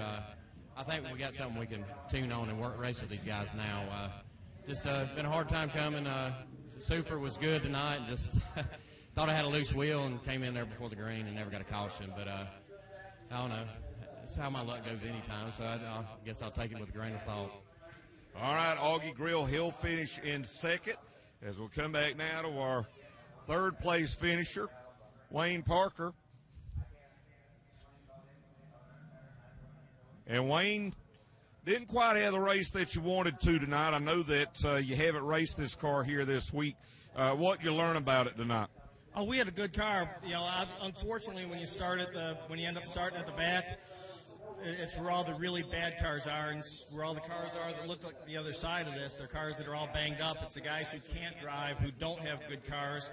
Obviously, you saw the guy that got into me. He just, instead of letting out and letting me save my car, he just stayed into it. There's nothing good I can say about someone like that. It's nice to race up front with Travis and with Augie Grill and Jerry Simons. They all race you clean. They give you a lane, and they'll race with you. They're good guys. Hey, for the folks coming down here to the Daytona 500 or for the World Series later in the week, tell them a little bit about Jeremiah's. Jeremiah's is a family restaurant in Mount Dora, Florida. We're open 7 days a week from 11 till 9. It's a fun place to go. We've been there for 35 years. All right, man. Good luck rest of the week. Thank you very much. All right. Wayne Parker will come home with a third-place finish as we get ready for the final main event of the night, the Pro Late Model, which a lot of people have been waiting for, Adam. Yeah, thanks, Alan. Wayne was obviously disappointed with the early race mishap. He got up into that third lane, and when he came down, he may not have realized, but the blue car that was inside of him was actually on the outside of another car, so he was caught in the middle groove. So I'm not sure that it was anything intentional. And we take a look at some of the highlights and lowlights from this one, and the original start was a rough one for a few of our drivers, and there comes Galen Price, piles in. Most of those cars were able to continue. Zach Stacy was the one that didn't, and Galen Price didn't as well. Here's another look at it from Jeff Christensen's camera down in turn 1. There's the 3 wide, and Bobby Blake, he did stay in it. I see what Wayne Parker's talking about. So after the original contact, he was unhappy that Blake stayed in the throttle. Here's another restart. And this is going to be Augie Grill pulling ahead down into turn 1 for the lead. Simons couldn't quite stay alongside as he still battles with the handling characteristics of that 66. Travis Eddy powers by the 66, and not long after that, powers by the 112 of Augie Grill to battle for the race lead and take it away. Grill's car was good tonight, just not good enough to hold off the strong 78 car of Travis Eddy. There was Wayne Parker, and a fortunate break for Parker there is that Simons saved his car. Here Simons got sideways by himself, allowed Parker alongside and picked up the spot. That was for third. Here's some battle down the stretch inside our top 5, but it was all about Travis Eddy. A pretty easy win tonight, even though he had to pass some strong drivers, some veterans of Florida Modified Racing, as he claims win number 3 in 3 tries this week. And at this point, I don't know. He's got a chance. Maybe he'll get the clean sweep for the week. He's got probably another 3 races or so to go, 3 or 4 races of Florida Modified competition yet to go this week. And Travis Eddy is a threat and a possibility to end up in victory lane each of those nights. He'll extend his point lead by a few more. In fact, 6 more points, actually 4 more points tonight he gains on Wayne Parker, who finished in the 3rd spot. The Pro Late Models are lined up on pit road, and it's one that we're looking forward to after last night's drama that developed between a few of the drivers. One of those drivers was fired up and actually made a trip to victory lane last night to talk to the eventual winner, Jet Nolan. That was Jamie Skinner, but Skinner set fast time tonight, and he'll be starting in the 2nd spot right alongside the 29 car on the pole. That 29 car driven by Hunter Wright. Yeah. Taking a look at our Twitter feed, had some questions about the red truck. I wouldn't say they got it repaired, but it's rolling. It from is last rolling. night. It drove out last night. Now, we've heard a lot of good comments. I don't know how to take this one from Charging Charlie. Hey, guys, will Matt Dillon be a commentator for the Ground Pounders? Not that you guys are doing a bad job, but I've been following mods for years. Asphalt Speedway. You want me to go to the next one? Matt Dillon? Who's Matt Dillon? I don't know, but maybe we'll find out. Wasn't he on Gunsmoke or Rawhide or something like that? I don't know. That's not my type of show. John says domination looks like, wow, 3 in a row, hashtag trackpass. And again, you can use your questions or comments and use hashtag trackpass on the Twitter. Watching some good racing again tonight, says ZBag72, formerly AF. Brian Beck, loving the Florida Modifieds, 3 nights in a row, World Series of Asphalt. Nick Nip, excited to hear my home track, Barberton Speedway, get some love. There you Good go. job, Adam. Turn Left Tribe. It's bad when the Cup drivers tear up more than the Florida Modifieds. Nice to see they are tuned in. Andy Hayner, if cautions breed cautions, it looks like spring has come early in Florida. Iowa Caucus winner Flounder, Florida Modifieds at New Smyrna tonight were clearly inspired by ARCA and Cup at Daytona. They cleaned up really nicely, though. They just had the one crash down in turn 1. It was pretty good after that. Now, this is NASCAR. At NASCAR. Contrary to rumors circulating, the Busch Clash field did not just wreck again at Daytona. The Robster says there's more wrecking on Track Pass if y'all are interested. It's not been that bad. Come on. Bruce Clark finally enjoying some short track racing. Okay, DVPTM MN explains the diaper comment. It says, what I meant, guys, was I didn't want to get off the hotel bed here in Daytona and that I'll probably need a diaper waiting for Skinner to hit the track. Thanks for reading the tweet, though. Well, we'll make sure we give you a break in between races. Yeah, you can get up. We'll make sure they don't go racing so you can use the restroom. Christine Edmonds says, go Bobby Wilberg. He'll be here in the Pro Late Model race. Brooke Gumbert's just a kid getting his racing fix. Little guy watching Nice. Track Pass. Needs his little set of flags there. He can flag the race from home. Jonathan Grebb, I like this idea. Track Pass. Think we can get the red truck to pace the field? That would be cool. Adam says, thanks for the great coverage. Blessings from Sun City, West Arizona. Mystery Motorsports, another great night of coverage. Hashtag Yeller Car. It's not Yeller, it's Yella. Yeah. Kathy Veit says, hey, Mr. Hashtag Yella, where are you from? Well, I was born in Conway, South Carolina, grew up in Nichols, South Carolina, and now I live in Charlotte, North Carolina, Kathy. Well traveled. Matthew Winningham, where did John White go? He did not complete a lap. John White was out there for the start of the race. It was his first night. I don't think he had any practice time earlier, so maybe some mechanical issues to work out on the 17th. Last one, Travasara says, any way we can get Kenny Wallace in one of these Florida Modifieds? Interesting you say that. He will be a guest on the Bull Ring tomorrow on Speed 51 at 7 a.m., and we will try to ask Kenny Wallace that for you. Pro late model time, Alan Dietz. Yeah, it's only, 8:40? Couple hours still until the rocket launch at Cape Canaveral. So you're saying we've still got a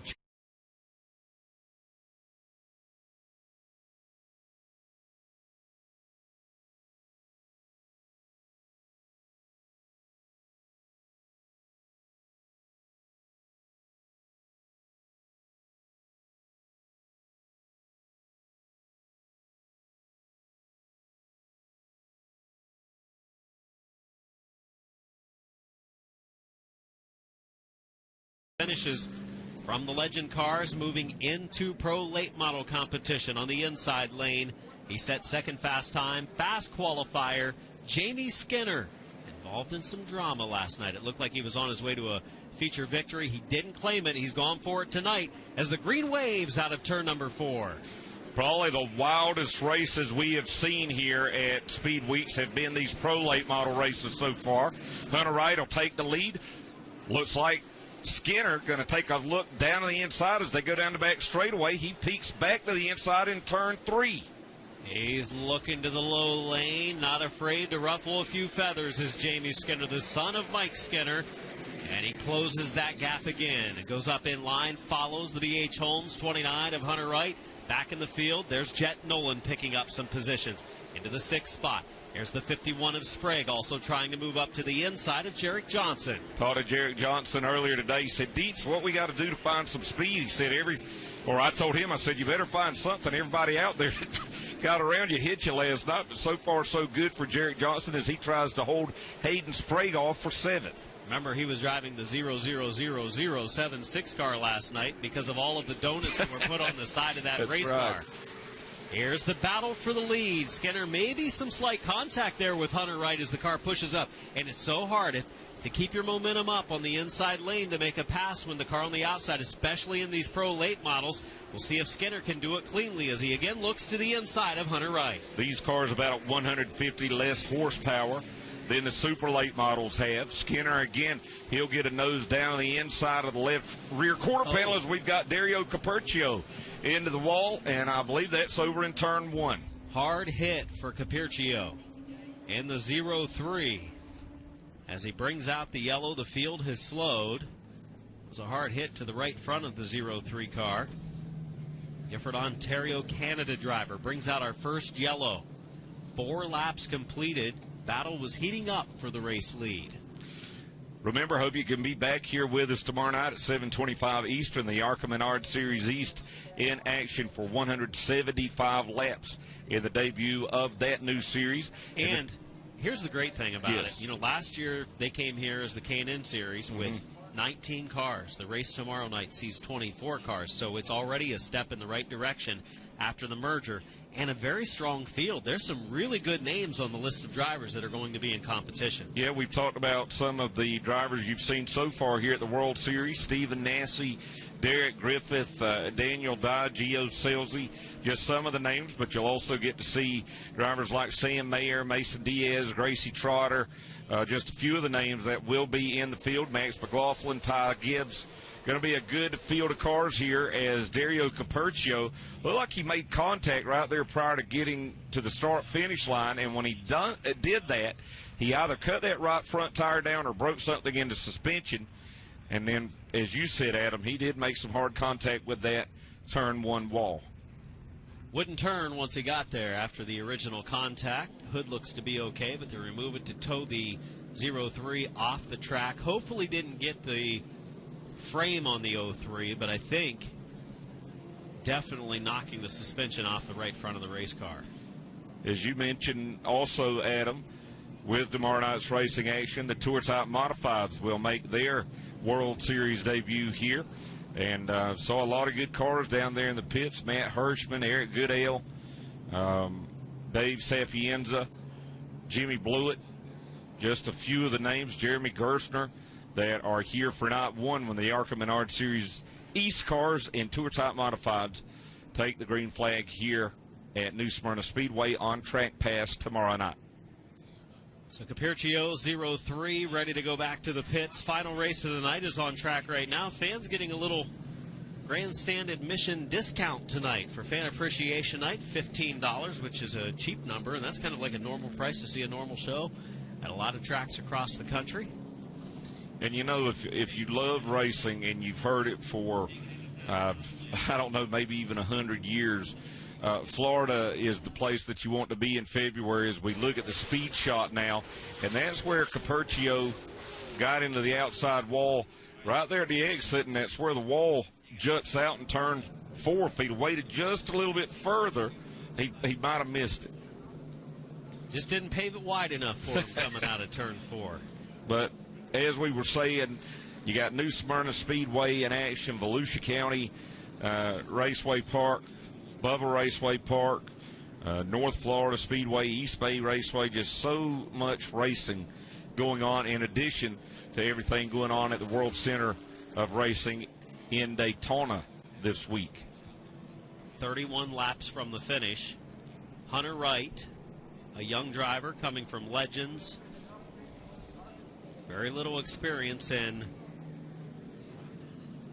Pro Late Model competition. Going to be a regular at the Fairgrounds Speedway in Nashville, Tennessee for the 2020 season. One of the Pro Late Model competitors there. And there should be a lot of Pro Late Models at Nashville this year. They switched over, you and I were talking about it earlier today, to JEG's CRA All-Stars rules for their Pro Late Models. And 3 of the races this year scheduled to be JEG CRA All-Stars Tour races. So there's going to be some big events. The Masters of the Pros going to be held there on Saturday, July 18th during the 2020 season. In addition to the All-American 400 again in November. So Hunter Wright has chosen the outside lane. Jamie Skinner was actually on the outside lane for the original start, and Hunter Wright was able to beat him to turn 2. This time they switch. We get what he's doing. He's trying to keep Skinner down there and get him bound up, but look at Skinner. Skinner won't be held down there. Yep, he was trying to move up just a little bit. They make some contact here prior to the start-finish line. Might actually help Wright as they go into turn number 1. He's going to try to take the lead back here down the back straightaway. He will as they go into turn 3. Hunter Wright leading, but here comes Jamie Skinner. Drives hard through middle of 3 and 4. Car looks strong there. Daniel Dye follows them closely. Brad Casso running in the 4th spot. You see what Skinner's trying to do? He's trying to break the momentum from that car on the outside. He got loose. It's almost like the draft at Daytona. If you can sit there and get close to that car and maybe even rub them a little bit and slow them down just a little bit, with these Pro Late Models and the lack of horsepower, that could be important. But right now, young Hunter Wright, we've been impressed with him all weekend, and he's continuing to do a great job. We see Nicholas Noggle trying to work his way up now. Noggle, opening night winner, wasn't as good last night, trying to step it up tonight.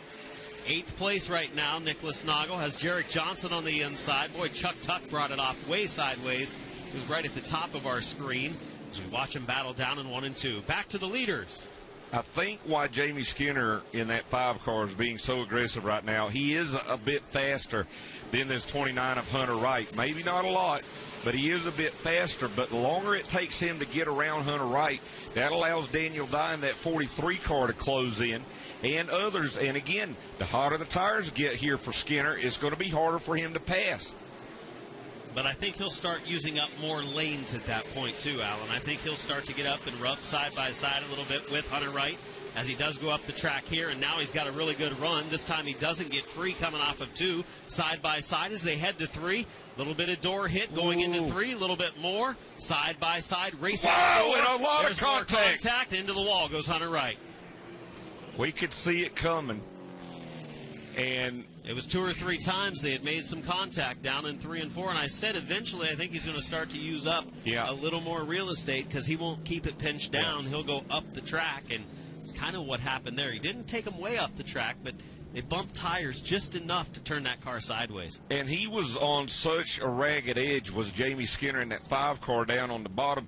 You could see him having to turn the steering wheel right to get that car to come back around, and finally he really drove it down deep into turn 3, and they made some contact. And unfortunate for Hunter Wright, who really did nothing wrong there, just got sideways and overcorrected, and he really hit that turn 4 wall hard.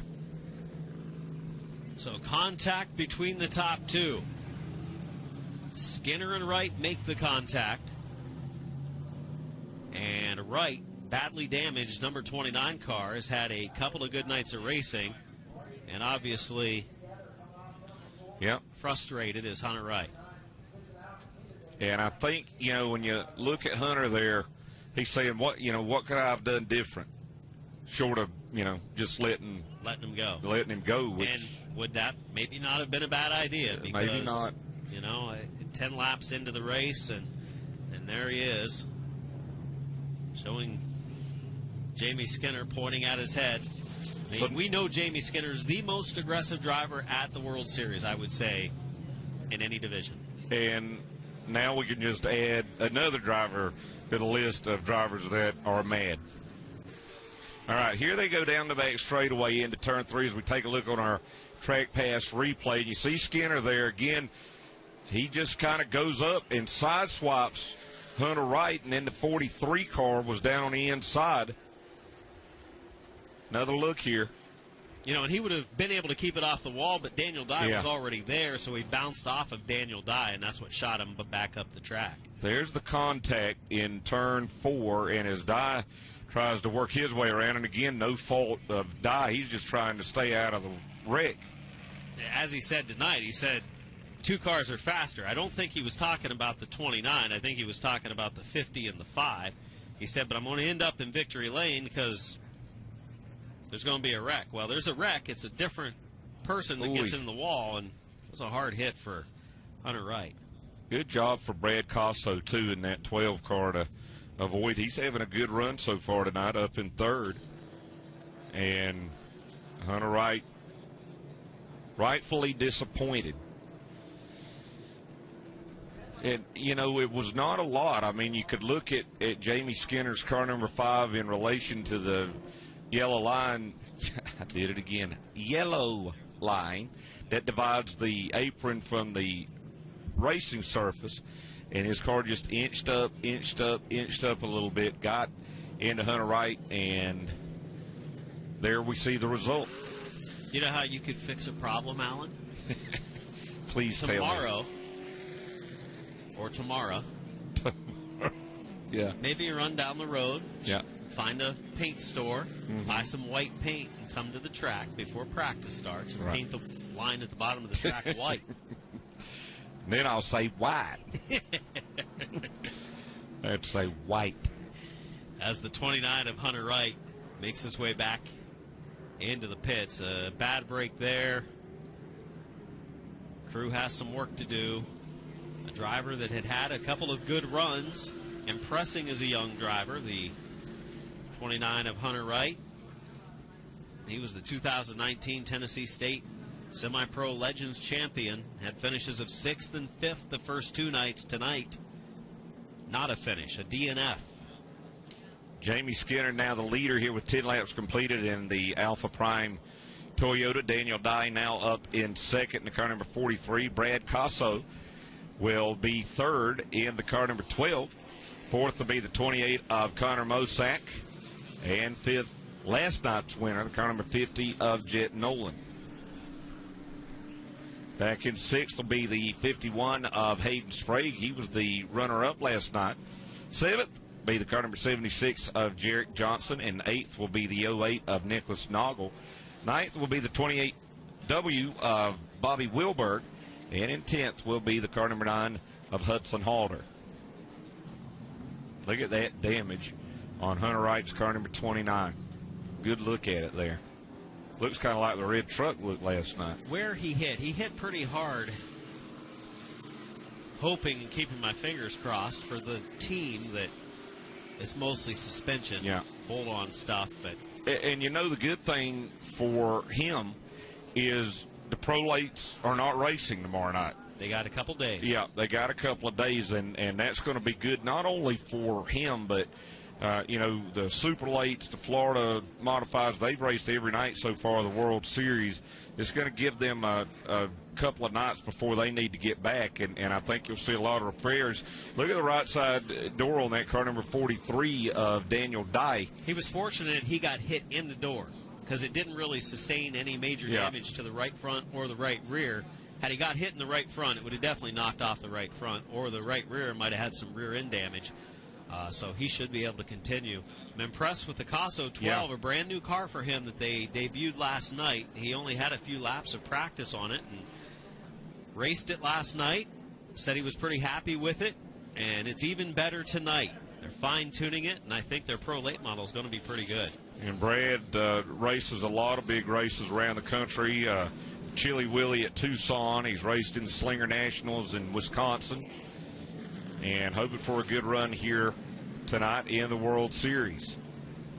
And doing a good job, as Adam said, getting the bugs worked out of that 12 car in 3rd. Going to restart. Don't count that 43 car of Daniel Dye out. He's looked good this week. Young man was pretty confident earlier, saying he had a chance to win. He starts a little bit quicker than... Whoa. Uh-oh, and he does have some damage on the right front. It's pulled the body over, and it must have clipped that right front because Daniel Dye now has some issues as here comes Connor Mosak to the outside for the runner-up spot. I'm like you, Adam. I thought it was right there in that door. Well, I think it may have pulled the body over on the right front. Maybe adjusted, obviously it has. That's exactly what it's done. And what it is it's that right front fender on the car number 43. So Jet Nolan will move around. Now Daniel Dye has dropped back to 5th. And what's actually happened here, and this could be a good or bad thing, the rubber has kind of worn away just a little bit there, so the smoke's not as bad. I say it could be a bad thing because he could hit that outside wall just like we've seen here. Now it's caution's back out for the 28 of Bobby Wilberg. So Wilberg into the wall, moving around inside the race car. Takes a hard hit on the left side of that race car. And this could be a definite break for Daniel Dye. I don't know how he can avoid pitting. I mean, I think he's almost got to. You just don't want to take a chance to lose a race car. It's no. Rubbing, I think, mostly body panels, so it's probably not cutting into the tire too bad, but still 24 laps to go. Come in, pull that work away, and I think he's got some body supports rubbing the ground that's causing the spark, so they might be able to come in and clean that up a little bit. The only bad thing is then he has to start pretty far to the back, and you can get caught up in somebody else's mess. And I could promise you that this is not the racetrack that you want to lose a tire going into one of the corners. You're about 125 at the end of these straightaways, and Daniel Dye is going to pull the car number 43 in as Bobby Wilberg prepares to climb out of the car number 28. And let's see what this Ben Kennedy Racing crew does to this Dodge of Daniel Dye. Try to jack up the right side, but that whole right side's pushed down, so you're going to have to lift the car up to get it on the jack, first of all. Too bad we're not down there to help lift it up. Yeah, I mean, would give them a little help. When you saw me exercise last night. Yeah. Too. Why are you laughing? That was a sight. As Daniel Dye's right side coming off the ground.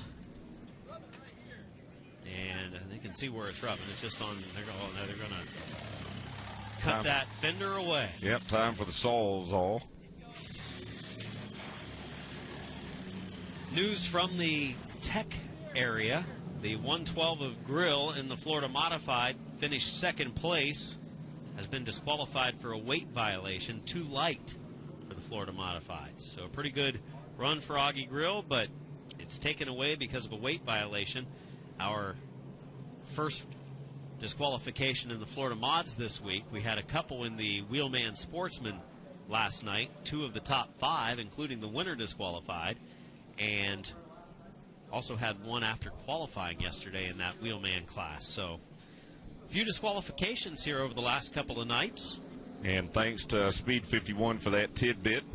Remember, again, you can join the folks at Speed 51 tomorrow, 7 a.m. Eastern Time for the Bull Ring, live from the beach here at New Smyrna Beach. Kenny Wallace, Brad May, Jesse Love, Ryan Priest, just some of the guests that will be on the Bull Ring tomorrow over on Speed 51 at 7 a.m. Eastern. Bobby Wilberg from Wisconsin, getting hooked up to the truck. 55-year-old driver, a veteran, a regular at lacrosse, had 2 finishes of 12th place coming into the night. It's not going to be 12th tonight. It's going to be much further back in the field as he gets out. He took a pretty hard hit, and I think he's feeling it. Yeah, I'd say he is. These walls are hard here at New Smyrna Speedway. It's concrete, and had a wave there to another driver. He's got some, you can see his right rear tire has all the lettering is wore off.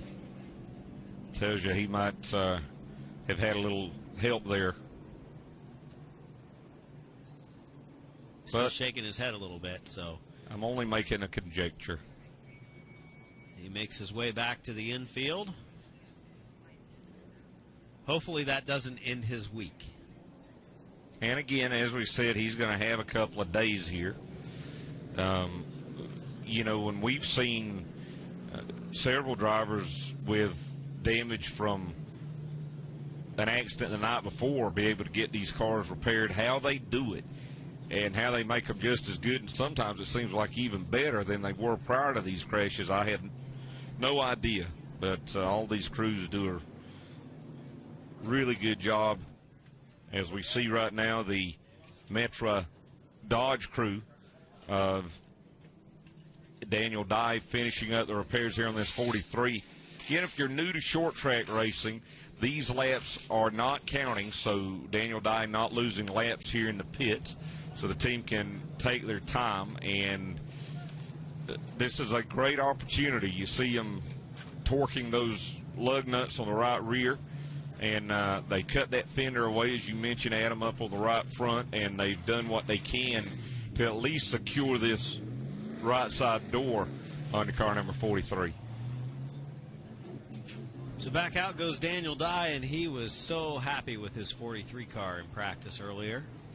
Now, I'm just saying, but Jet Nolan is up on row 2 now. So he's closed the gap. He's picked up a few spots already. Started in the 7th position. You know, if Jamie Skinner elects to start outside of row 1, who will be behind him? To tail, yeah. Yeah.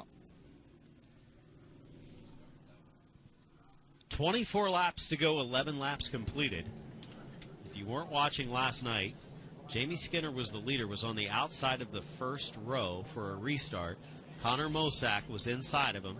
Jet Nolan made it 3 wide. Jet Nolan was restarted 3rd. Had a great restart. That 50 car has been good on restarts. Timed it up perfectly. Wasn't that either of the first 2 didn't have a good start. And not that the 50 had a really jumped. good one. Yeah, the 50 and the didn't 50 jump. really didn't jump. Yeah. He drove to the inside and went 3 wide going into the first turn. He cleared the 28 car and then slid up the track, which kind of moved the 5 car up into the 3rd lane in the middle of 1 and 2. Yeah. Well, Skinner stayed in it, and when he did, he got up in the marbles. He slammed the wall coming off of turn 2. Stayed right into the wall. And when he slammed the wall, then a couple of other drivers got into each other, back behind him, nowhere to go. Jerry Artuzo slammed the water barrel, which demolished a truck. The red truck. The red truck. And that mayhem ensued. Yeah. You know, we've had a lot of jokes about insurance. The Allstate joke on Twitter, and I think this was not on Twitter, but, you know, there's Farmers Insurance commercials where they say, I don't remember what they say, but I know it's funny. Yeah, they'll have to look it up. What is it? Dun, dun, dun, dun, dun, dun. They say something before that. we have what? We've seen a thing or two. I there bet you they go. hadn't seen that. Nope, but that's the whole idea. It took a while. We had some help. Oh, yeah, thank God. Some trivia winners. Thank God. Yes. Thank God Luke Binky and Mark Keeler are here. 11 laps completed. I'm thankful they're here as well. We probably wouldn't be on the air right now. There's a good chance we may not be on the air. We're not going to be on the air tomorrow, not me or you. That's right. We will have the coverage here on Track Pass on NBC Sports Gold. But they're letting the A-team in. Yeah, the A-team comes in for one night. Yeah. Charlie Kroll and Derek Pernasiglio. And they'll be calling the action of the NASCAR action, which is the ARCA Menard Series East. You almost covered that up well, didn't I? Yeah, you almost did it. Now the Nick Taylor custom underwear machine of Connor Mosack going to start inside of row number 1. And look at Jet Nolan right back in behind Jamie Skinner for this restart with 24 to go. Watch this outside lane go. They could be first and second. See some smoke from a car. Maybe some, that smoke's coming from the left front of Halter, yeah. And remember, he had smoke come out of his car earlier in practice today. They thought they blew the engine. First and second heading to turn 3. Guess who it is? Jamie Skinner and the 50 of Jet Nolan. Battle now back for the 4th spot. Brad Casso trying to retake that spot away from Jarek Johnson. Hey, Jarek Johnson's having himself a nice run tonight, moving forward in the BOWMIA 76. And I don't know if anybody's ran into him tonight. Oh, you almost jinxed him. I thought the Casso car was going to put a donut on the driver's side as they're side by side, running right now for the 4th position. I think I've jinxed a lot of things tonight. Oh, patriotic cars right there. The POW MIA 76 and the American flag 12. And they're making some contact as they head to turn 1. Side by side, they continue to race, both of them looking for their best finishes of the week. Jarek Johnson in the 76, Brad Casso in the 12. Best battle on the racetrack. Furthest toward the front, it's the battle for 4th. Jamie Skinner leads. Jet Nolan's in 2nd. Connor Mosak's in 3rd. Jarek Johnson's in 4th, and Casso's in 5th. Team Oscar Mike, the sponsor on that 12 car of Brad Casso. Great racing. You know, one thing that might be quite interesting is if we do get a yellow, you know we would see Jamie Skinner and Jet Nolan on the front row together. Yeah, and something tells me it wouldn't end in a good way. Jamie Skinner may restart on the inside of row 1 if he chooses. Yeah, I think he chooses the inside at that point. Something kind of tells me I want to see a caution come out just to see what will happen. I don't know that I do. Yeah. Well, I don't want anybody to wreck. Maybe just a little piece of... Whoa! Oh, and there is trouble. Coming off the corner, sliding down towards the infield is Casso. Jarek Johnson spins as well.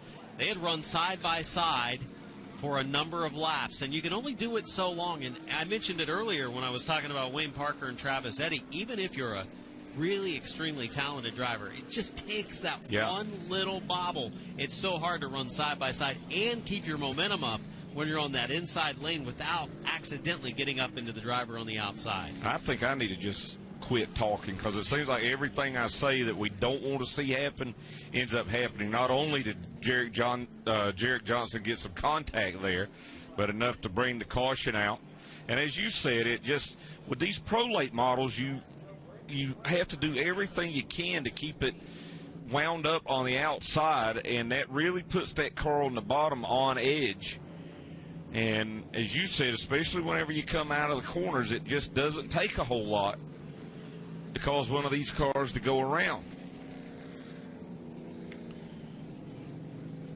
See a couple of cars to pit road. One of those is Casso. Crew pulling away. And you see just a little bit of a tire mark there on the right front fender, and then the Hoosier pretty much worn away there on the tire. They had rubbed a few times. Yeah. And let's check out this out as they go back into turns 1 and 2. Casso up the racetrack. They got a little free on them, I think, before they hit. The back end started to come around, and that took the two drivers out when the rear end came out from underneath the 12. Good job by young Hayden Sprague again in this car number 51 back behind them. Watch him. I mean, it looks like he's going to drill one of those cars right in the door. Found the opening, scooted right by.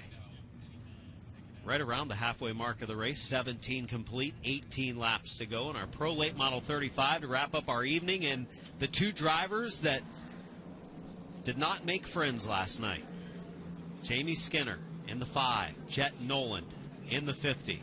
Jamie came to victory lane after the race and told Jet, congratulations, I have a lot of race cars.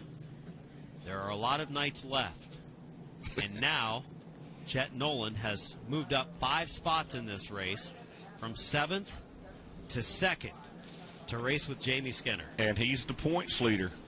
Is Jet Nolan in that car number 50 here for the World Series of Asphalt Stock Car Racing. So how careful is Jet Nolan here? Do you say if you're Jet Nolan? I'm already surprised that Jamie Skinner is going up to the outside. I'm with you. I think if I'm Jamie Skinner, maybe now would be a good time to take the inside lane. Because we saw what Jet Nolan, he's going to drive her into turn 1 and go for the win. But I also wonder if, for Jet Nolan being the points leader, you know, if you want to win the championship, you got to keep your nose clean. Yeah.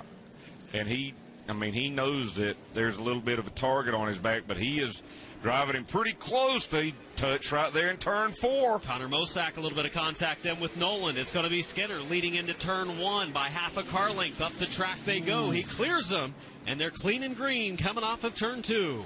You know, sometimes, and we see this a lot of times in short track racing, but after a couple of guys get together, that a lot of times the guy that, as we see Christian Rose get up into the outside wall, but we see that the guy that maybe came out on the short end of the stick say, you know what, I want to beat you on the racetrack fair and square. Right now watching a great battle here between Connor Mosak and Hunter Sprague.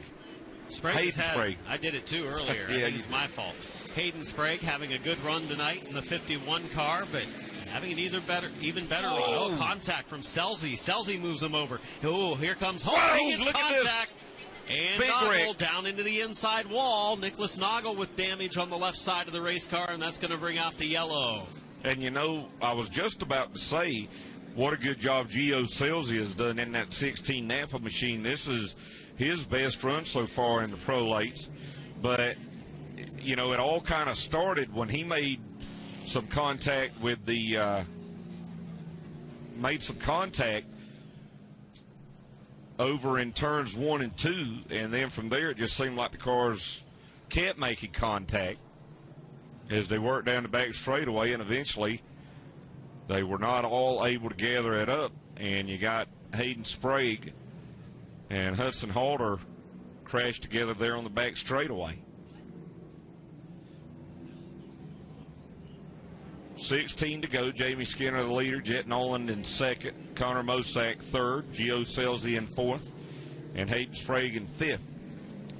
Sorry, I said Hayden Sprague. I meant Nicholas Noggle and Hudson Halter together over there on the back straightaway.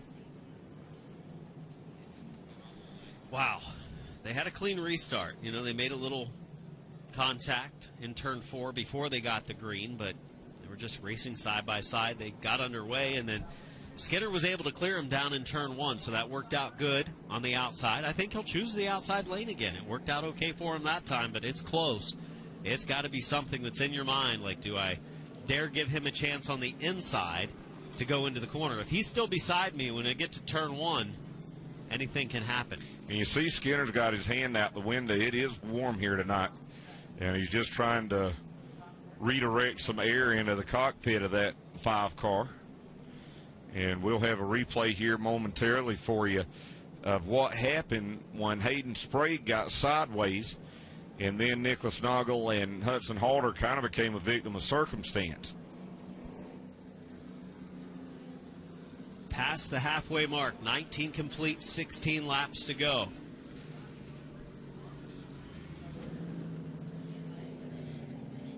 So we'll look here at the replay of what happened as they went into turn number 1. There you see the contact. Does it look like Sprague came down a little bit, and then Hudson Halter tried to stay off of him, and Nicholas, and again, it almost looks like all of those guys trying to avoid a wreck, and then they ended up wrecking themselves.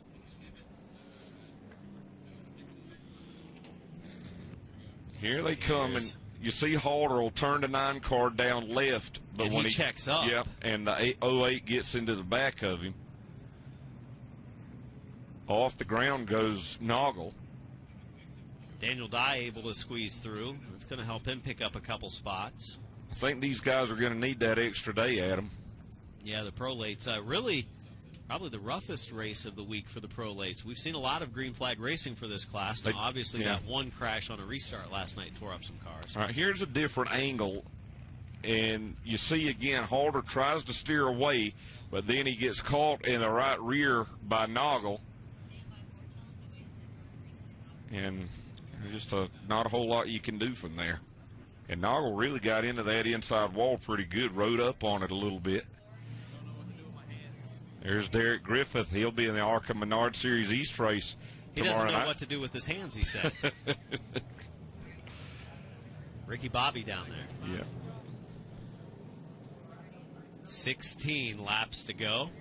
You know, you think over the 10 years that you've been here, Adam, and, you know, we've watched guys like Derek Griffith and whatnot, but, you know, 10 years ago you were watching guys like Chase Elliott here and Ryan Blaney on occasion, and, you know, so many guys that we see in the National Series. And these guys that you're seeing right now, I'm sure there's a few guys out on the track in Pro Lates, in Super Late models, you're going to definitely see in the Truck Series, in the Cup Series, in the Xfinity Series over the next 5 years. And remember, Ryan Priest, he's going to be here for a couple of nights of action with the Tour Type Modifieds. He was here today. Yep. Getting the car teched. And, you know, there's a lot of guys, Ryan Priest being one, and Kyle Busch, Kyle Larson, Christopher Bell, just to name a few, that, you know, when they come back to their roots, it's not a publicity stunt. I mean, they really Love to enjoy race. being here and coming back and doing what helped them to get where they are now. It's good to see, and it's obviously Ryan Preece when he runs that tour type modified here. That's a good story. The whole Ryan Preece deal getting to the NASCAR Cup Series is a good story. And you know, he put a lot on the line to get an opportunity with Joe Gibbs Racing and to bring some sponsorship. And when he had that opportunity, he made the most of it. And it's led him to where he is today. He'll be racing in his second Daytona 500 next Sunday. His teammate Ricky Stenhouse on the pole really surprised a lot of the folks that I talked to in Daytona, that lap for Ricky Stenhouse. And then Alex Bowman will be starting alongside, and the rest of the field will be determined from the duels on Thursday. Ryan Preece, you mentioned putting funds together to run a part-time schedule for Joe Gibbs, and that's what really won him a couple races and showed how competitive he could be, and that's what got him to the Cup Series. After running a full-time schedule and having to use that money to run a full-time schedule with a team that wasn't as competitive as a Joe Gibbs car, so he put all the funds together to run just a few races but have a chance to win in every race that he was in. And, you know, you've seen opportunities like that for Ross Chastain and other drivers that maybe Matt DiBenedetto, you know, although he hasn't won a race, he impressed last year in a car that is coming on but not quite to that level of the elite teams. That 95 machine of Levine Family Racing may be ready to take that next step here in 2020 with Christopher Bell. But, you know, numerous drivers making the most of their opportunities. Denny Hamlin, I mean, think about him. He took over that FedEx ride, you know, back in 2006, I think it was. And the first race out of that season, he won the Busch Clash, and rest is history. He's a two-time Daytona 500 winner now. Rolling under caution as cleanup continues, and we get ready to line these cars up for a 16-lap run to the finish in our finale for the night. A lot of anticipation building for the next 6 nights. Here after night 3 is be time for the tour type modifieds to come to town, and that entry list jam-packed. Good entry list for the ARCA Menard Series East tomorrow night, which we've been excited about. You know, I've had a lot of experience covering the K&N Pro Series East in years past. You've had a lot of experience with the ARCA Menard Series, and now those series, as you mentioned, combined, and it's looking good so far. You know, there was a big field at Daytona a couple of days ago, and 24 cars here for tomorrow night on trackpass. Yeah, good field of cars in both of those races tomorrow night. I'm excited to be here to watch. Got some promoters meetings to go to tomorrow, promoters workshop for my full-time year-long job, and come out to the track tomorrow evening and catch some great racing action. I told my wife Tammy, I talked to her at about 6 o'clock, and her and my boys Clinton and Hampton, they're back home in Charlotte, and I think the high was 47 degrees today, and I said, honey, I hate to, please don't think I'm rubbing it in, but it's beautiful. I got a little sunburn today. It's about 70 degrees.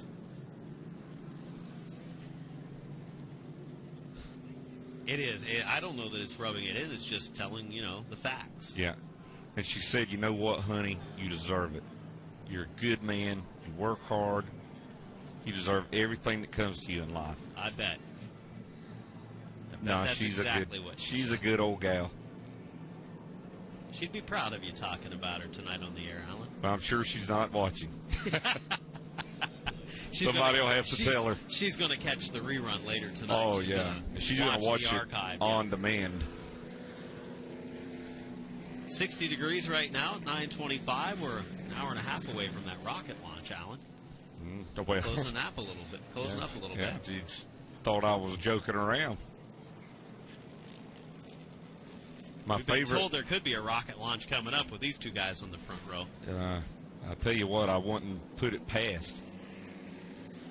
Now, my favorite Tammy story from racing when we were dating, you know, if you grew up in the Carolinas, if you grew up anywhere around the country and you saw a Goodies commercial with a race car driver that wears a cowboy hat on it, you know, a lot of people know who Richard Petty is. Right. He won a few races over the years. And pretty well known. She moved to North Carolina when she was 2, born in Ohio, so technically a Yankee.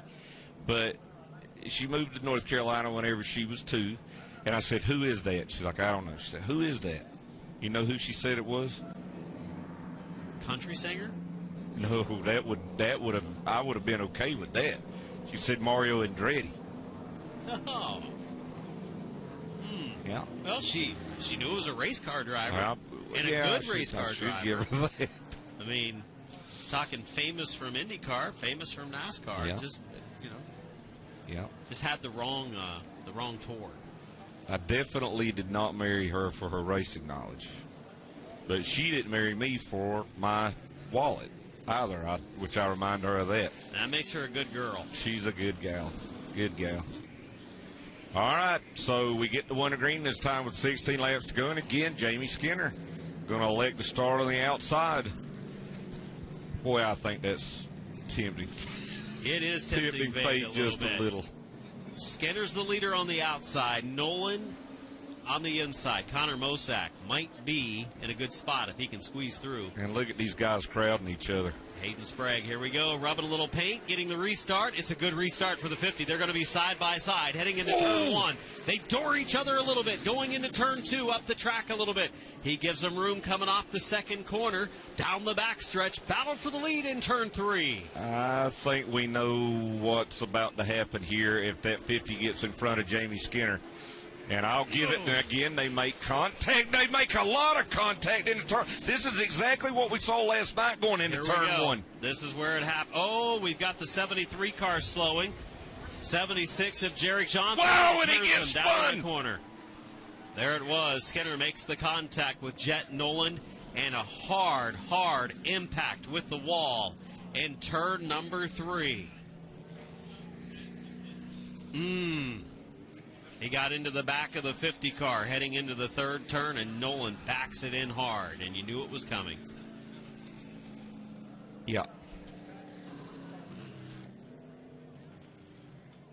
And there's Skinner slowing on the backstretch as the field goes red behind the pace car. You know, what happened to start with was there was a caution over in turn 1. 73 of Dylan Wenzel went around, he and Jarek Johnson, and the caution came out as the field went down into turn 3, and Jet Nolan, I mean, he absolutely slammed that wall over in turn 3, and we talked about it, Adam. It's huge, very huge implications for Jet Nolan, who came into this race as the points leader in the Pro Late Models here for the World Series. So Jet Nolan, the good news is the driver is okay. The car is destroyed. And I'll just say, down in the pit area, those two teams, the Jet Motorsports team and the Mike Skinner Racing team, are parked across from each other in the pits. And Jet Nolan walking away is okay. That's where all of the safety improvements in these cars over the years, they still want him to take a ride in the ambulance. So Nolan gets in the ambulance, going to take a ride back to the pits. They're going to make sure he's okay because he absolutely had one of the hardest hits of the week. And we've had some hard hits, but that was arguably the hardest. As we were ready for a replay, and here's what happened, because we flashed away because we had a near mishap and almost a yellow for another car. They door each other there. And I think this is right after this is on the restart. So we're a lap away from where it happened. Yeah. And, you know, one thing I'll give to Nolan is he was definitely not afraid. Skinner got into him a little bit. It looks like he turned left going down the straightaway there. Now watch now this. He clears them. And then Skinner gets behind him and dumps him. Ow. And hits the wall hard. That is a hard impact. You'll see Skinner is going to turn down here in the 5, and when he does, He gets into the back of the 50, who was getting out of the gas. But gosh, look at the rear end on that 50. The tires and axle move around when that car hit the wall, and I mean that car's destroyed. Done. Yeah. That damage is all the way up to almost the rear of the cockpit, I'm sure. Yeah. So the field is stopped, and I'm sure this will give us a new leader. I can put money on that, and it's going to be Connor Mosack.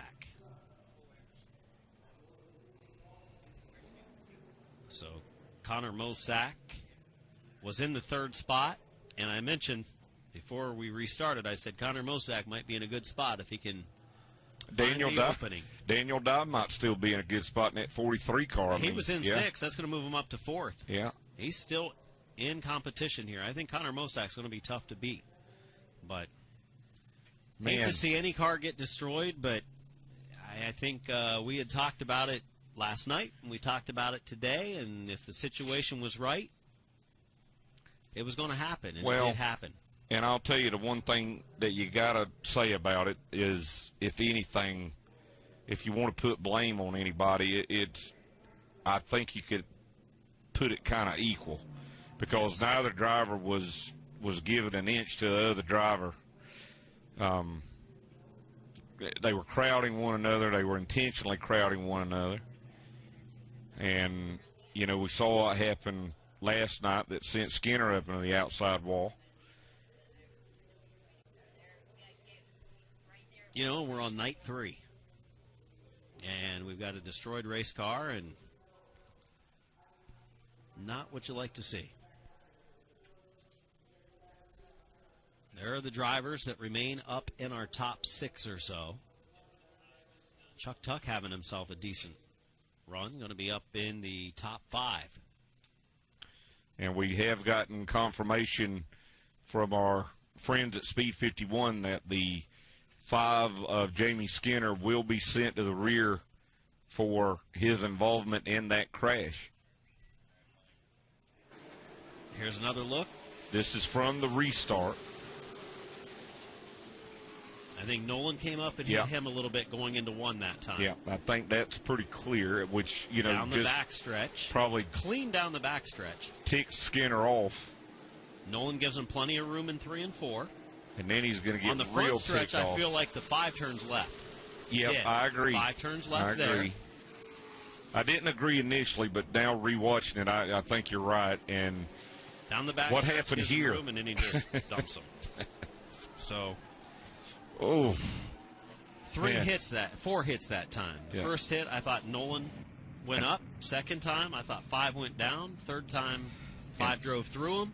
And the 4th hit was the 50 car getting destroyed in the wall. Every time you look at this, it's that car just stops so abruptly, because it really went tire first into the outside wall at left rear tire. And there you see some of the Jet Motorsports team of Jet Nolans. And that's Kurt Jet.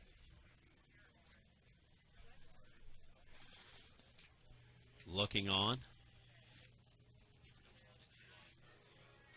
15 laps from the finish. Under red, our coverage here on Track Pass on NBC Sports Gold. It's night 3 of the World Series of Asphalt Stock Car Racing. You want to see what they're saying on Twitter? I knew it was coming. Yes, I wouldn't mind seeing this at this point. All right. And I'll have to rely on you, of course. And because I could try to look what's happening on Twitter, and it keeps saying, "Do you would like to join Twitter?" Yeah, no, right. I'm not. You want me to read it like Paul Harvey? No, page 3. And now you know the rest of the story. All right, Caden Stinger says, why is Skinner not going to get a much-deserved black flag? As we just said, he is going to the rear by the track officials. Zach Leffler says, I don't think anyone is surprised at that. Dale.88, 70 degrees, question mark, was minus 22 here this morning. John says, better park the 5. Yes, looking at some pretty good gifts here. I love the gifts from Chris and David Krikorian. We can't translate those No, very I mean, well. you just have to see them. Robbie Harvey, the voice of Five Flags Speedway, says, "Oh!" Dustin Skinner and Kurt Chet talking things over here from each of the team. Mike Skinner down there as well. Let's listen here.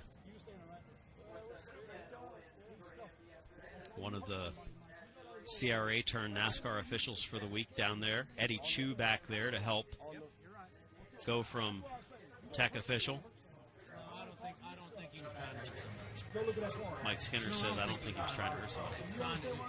The kid beat on our race car all the way around the racetrack. If I'd have been driving the car, I'd have dumped his little ass too. I'm telling you. Listen, I'm going to talk to you. He beat the shit out of my car going in before he got a green light. No, he beat our car, buddy. We was on the top. Like this.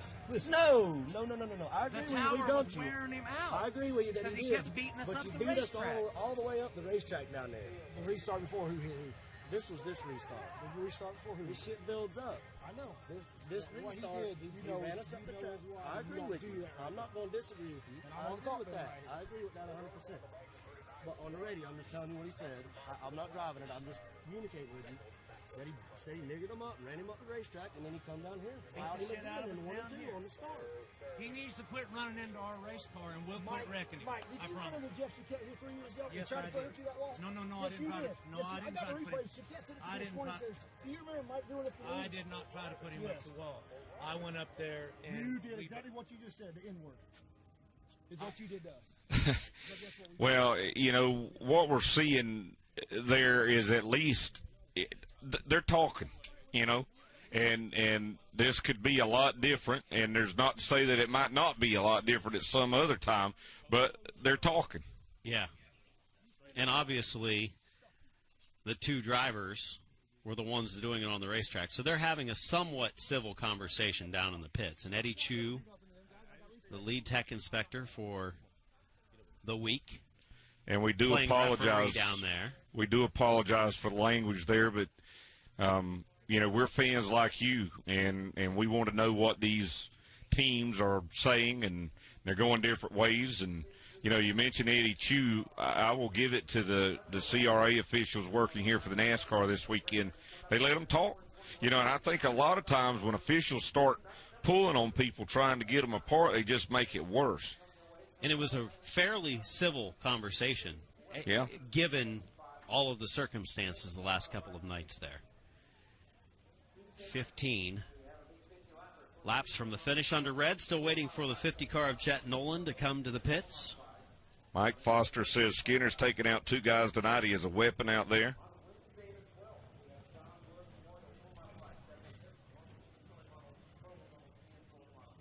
Small Minds Racing says turn 1 and 2 at New Smyrna has always been a lane 2 turn.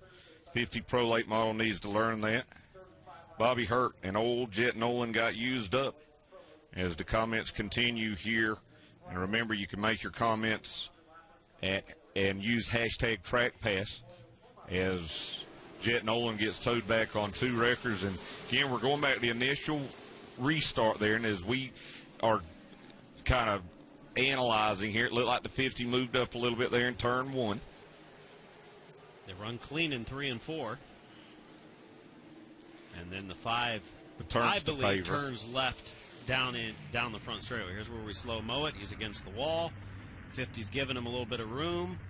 And the 5 turns down a little earlier than the 50. I mean, there's no doubt about that looking at it now. Once it was slow mode. I saw it in normal speed, Alan. Well, you're a lot quicker than I am if people haven't noticed. Gosh. And then just the huge hit. How many times can we look at that every time? I guarantee he keeps wrecking every time we watch that. he never brings it back, does he? He missed it by that much. No saving that one, as he had those rear wheels lifted off the ground and then destroyed.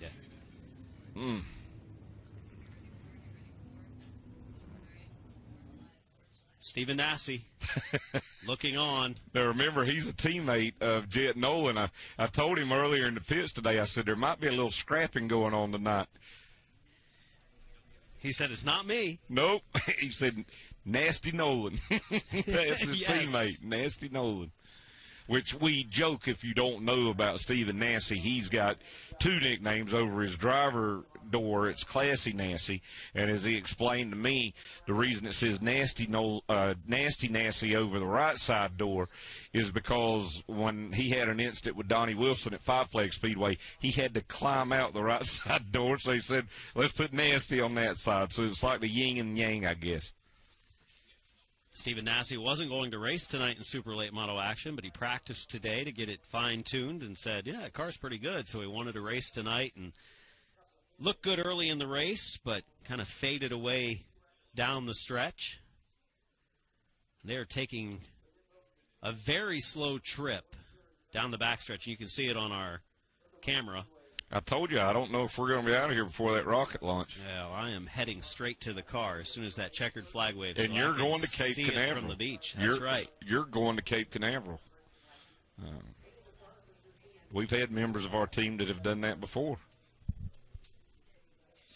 Where are we? There's my hand. See all of the folks in the stands waiting for the final 15 laps of this race, and we're going to see a different winner tonight, I believe, Alan. We got Tom Ryan with the blue shirt on. Turn this way. Let everybody see you. There he's he is. waving. That's Tom Ryan. Yep. He does so much video work for the folks at Speed 51. I think he's in the witness protection program, so we probably just got him in trouble. He's using a fake name. Yeah.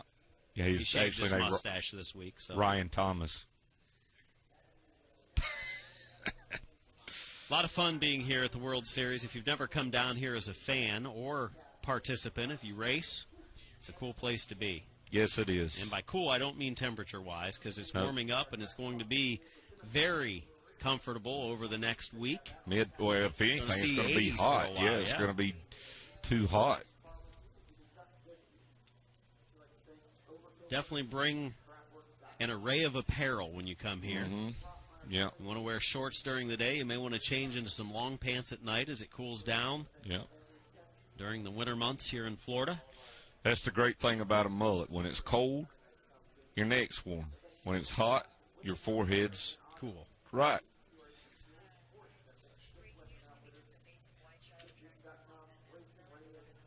Watching as just about clear of the racetrack is the 50 of Noland. I got to be honest with you. Coming into this race, I didn't think that we would even get the opportunity for this to happen with Jamie Skinner second. And we knew. You're right. Yeah, we knew that these two were not going to race very friendly towards one another if they got together. But we didn't think we'd see them together because Skinner drew the small invert, started on the front row. We thought he'd run away with it. But the way things worked out, all of a sudden, Jet Nolan's picked up a few spots in a fast race car from 7th. A couple guys fall out. He starts outside, and then he's right there in the second spot. Yellow flag waves. Have we not gotten that yellow? Let's watch here as Jamie Skinner is going to pull his car into the pits. Now, we'll see if he decides to park it, or he might be going to try to get this sheet metal pulled off of the right front fender. I think that's exactly what we're going to see here. Yeah, 15 laps to go. He's not out of this thing, Adam. No, they've got some tape to work on the body damage of the number 5. And, you know, when it comes to pro late model racing here at New Smyrna, this has been the team to beat for years, whether it's Mike Skinner driving, Jamie Skinner driving. We've seen Cole Anderson win here for this team. An array of drivers have come in and raced and won. Bill and Oliver, I think.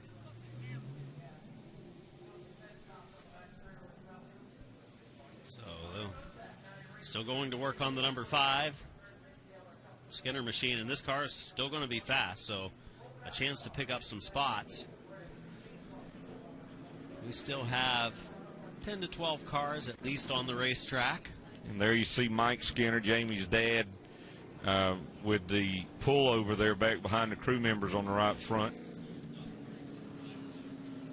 And Mike, if you remember, before he became a NASCAR Gander Outdoors Truck Series champion, he was a short track racer out in California, and then he moved east and raced at Caraway and Hickory and places like that in late models before he got the opportunity with Richard Childress Racing and former Daytona 500 pole winner. And Mike Skinner Good race car driver. Really good race car driver. And we saw Mike in competition here at the World Series a year or two ago, and he was in contention every night in the Pro Late model. Yeah. Connor Mosack in the Nick Taylor custom fit underwear machine. And this kid's been impressive this week. He's in the Bursley car. Yep. And he's been fast. He came from Legend cars. Very little experience in late models. Very little, if any, in pro late models. He drove some late model stocks last year at Hickory, but, you know, if you know anything about pro late models and late model stock, the horsepower is similar, whereas a super late model's got a lot more horsepower than a late model stock, but the weight and the chassis are completely different. Mike Bursley said, I asked him, I said, does he give good feedback? Being that he's only driven a couple races in a late model and coming from Legends, he says he does. He said he's got some potential, and right now he's got potential to pick up a victory on night 3 of the World Series here in Pro Late Models. Yeah, I watched him a lot in semi-pro at Concord Speedway in the quarter mile over there in the Legends cars, and won a lot of races. Really good race car driver. Just 21 years old. Finished second opening night, 4th last night. And the work just about done to the 5 car. And this is exactly the similar situation to what we saw with Daniel Dye. You know, the car looked fine under caution, but at race speed, you at least had the chance that fender could get down on the tire. They've been able to get it off there, and you know, you mentioned the gentleman facing the camera right there as the car rolled out. That was Dustin Skinner. That's Jamie's brother. So Hayden Sprague will which is another team car to them. And he's done a nice job. He's looked good tonight. He'll restart second. Pace car is pulling off. We're going to go back to green. 20 laps in, 15 laps to go. The leader, the 28 of Connor Mosack. Green flag, turn 4, back underway. Gio sails into 16, back in third. Daniel Dye, he'll restart outside of row number 2. He's going to try to get that Dodge up on the outside of Hayden Sprague and close in. And remember, other than maybe Jamie Skinner, that 43 car was probably the second fastest car out there prior to getting that damage on the right side. He's trying to get around the Sprague car. If he does, I think he's got a chance to get up there and battle with Mosack. But Mosack, meanwhile, pulling away. And there's a good run off of turn 2 for Daniel Dye, who has shown a lot of improvement in the last year. Through turn 4, Daniel Dye into the second spot. Crosses the line there. Just a little over a half second behind. We'll watch and see if he's able to close that gap over the next 13 laps. Selzy and Chuck Tuck. Tuck having a good run in the top 5. Now that lap he was just barely faster than Connor Mosack. Let's see this lap now that he's been able to free himself from Hayden Sprague. And he is about 4/10 quicker than our leader, Connor Mosack. Casso trying to move back through the field in the 12. He follows Christian Rose, who's in 6th. A lot of these drivers are going to have a chance to pick up their best finish. Jamie Skinner in the 5, boxed in right now, looking to make a move. He hasn't been able to pick up many spots yet since coming back from the pits. Whoa! And he takes Casso around, and Casso, great job to lock it up and avoid hitting the outside retaining wall. And another mishap for Jamie Skinner in the 5. You know, I was just about to say Christian Rose in that 26 car having a good run. He had gotten to the outside wall a few cautions ago as Casso goes around. And we'll have a look at that here momentarily. Just got into the corner, and Skinner trying to come back through the field, makes the contact with the 12. I believe he may be getting sent to pit road.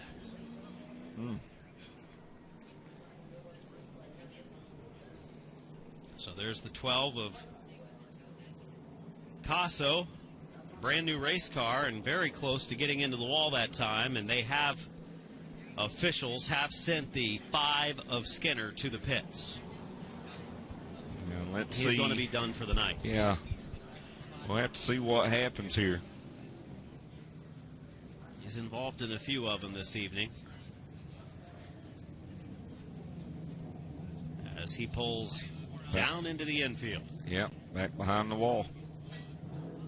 Fast race car has yet to find victory lane this week and has been amid some controversy.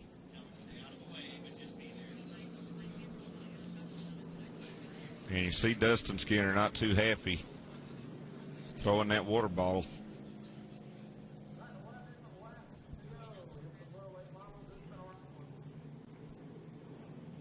I think it would have been up there on the radar gun. 11 laps to go. Hey, you got to now, hey, we're going to have a race for the lead, by the way, because Daniel Dye is going to be beside Connor Mosack. Yeah, and he was faster prior to that. Not a good night for Jamie Skinner and that team. Fast race car. They want to win, but contact as the field gets ready to go green coming up this time. Here we go for a win. 11 laps to go. Connor Mosack in the 28, Daniel Dye in the 43. You're going to get a lot of guys here, too, that you're going to get a first-time winner here for the World Series, and a lot of guys are going to get their best finish tonight. I don't know if I'd have let Daniel Dye down there on the bottom if I was Connor Mosack. Mosack going to get a run back on the outside into 28. And they are wheel-to-wheel racing into 3 and 4. Dye on the inside. Sparks still coming out from the earlier damage. Mosack leads at the line. 10 laps to go. Smoke flying. Still racing hard. There's Casso. Some damage to the 12. He got into the outside wall, yeah. They continue on. First and second a battle. Third and fourth a battle. Teenage drivers at the front of the field. 28 of Mosack. He's 21 years of age. A little bit older, but not as much experience as a couple of the others. Banging off of each other down in turn one. Chuck Tuck in the 17 has gotten into the wall. It's going to bring out a yellow. And what a battle we had going on for the lead as Chuck Tuck with heavy damage to that race car. Chuck Tuck. Tuck in the 17 has come to a stop with the damage on the race car to the right front. Brings out the yellow as our battle was strong up front. Had good action going on those first two rows. Well, you know, what I was going to say before that is some of the problem that we're seeing here with the pro late models the last couple of days is these drivers, and again, it goes back to momentum, and it's almost like the draft at Daytona and Talladega. It's not the same concept, but they're crowding one another, trying to break momentum on the car on the outside and the car on the inside, and at the same time trying to keep their momentum wound up. And basically, what you're doing is you know, cars are just staying on the edge. Let's see. This is the caution before when Jamie Skinner got into Brad Casso. And it turned him around when he got into the left rear. Casso able to save it, but... And there's the other angle. Yep. Good job by our camera crew. Now let's see what happened here. Yeah, he was on the outside of Chuck Tuck. Boy, he hit that outside wall hard there, and then I think we might... There's Chuck Tuck getting into the wall. And then, obviously, it's not going to turn and down here. You knew that was going to be like bad. That earlier, knocking off the right front. Chuck Tuck and roll. As Chuck Tuck had his best Chuck run Tuck of the and not week. rolling. Yeah. Veteran driver. One of our older competitors here at the World Series, making his way back to the pits, and got to be frustrating because, again, he had a good run going on tonight. At least he's good-natured about it. You know, when you got to take the hood back to the pit area, it's probably not been a real good night. But at least he could smile about it. Boy, those guys, Casso and Chuck Tuck, just pounded that wall out of turn 4 on consecutive laps. Casso was able to slow the car down and avoid a harder hit. Didn't really knock off the right front as much as the 17 of Tuck did. Carnage tonight in the Pro Late Models. The other two races, pretty clean. In fact, the Super Late Models tonight going clean and green. 10 minutes took them to complete their feature. Pro Late Models were over an hour. Still 9 laps to go. Let's listen in here again.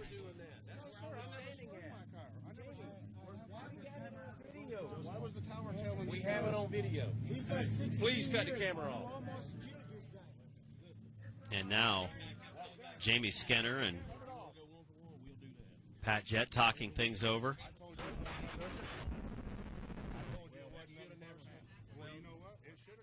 Mike Skinner also joining in. See Dustin Skinner back. So a couple car owners discussing things now. Who turned down on who right here? Who turned down on who, Jamie? Who turned down on who? You guys going to blame last night on us? You got to be kidding me. You want me to get the video? Hey, you want me to get the video? You think you turned down on him? So the drivers talking things over. No, the driver Jamie Skinner talking things over with the car owner of the Jet Motorsports team, and they'll walk away. They're pulling them away as Eddie Chu wants those two just to talk it over and get out of the group. As Mike Skinner looks on.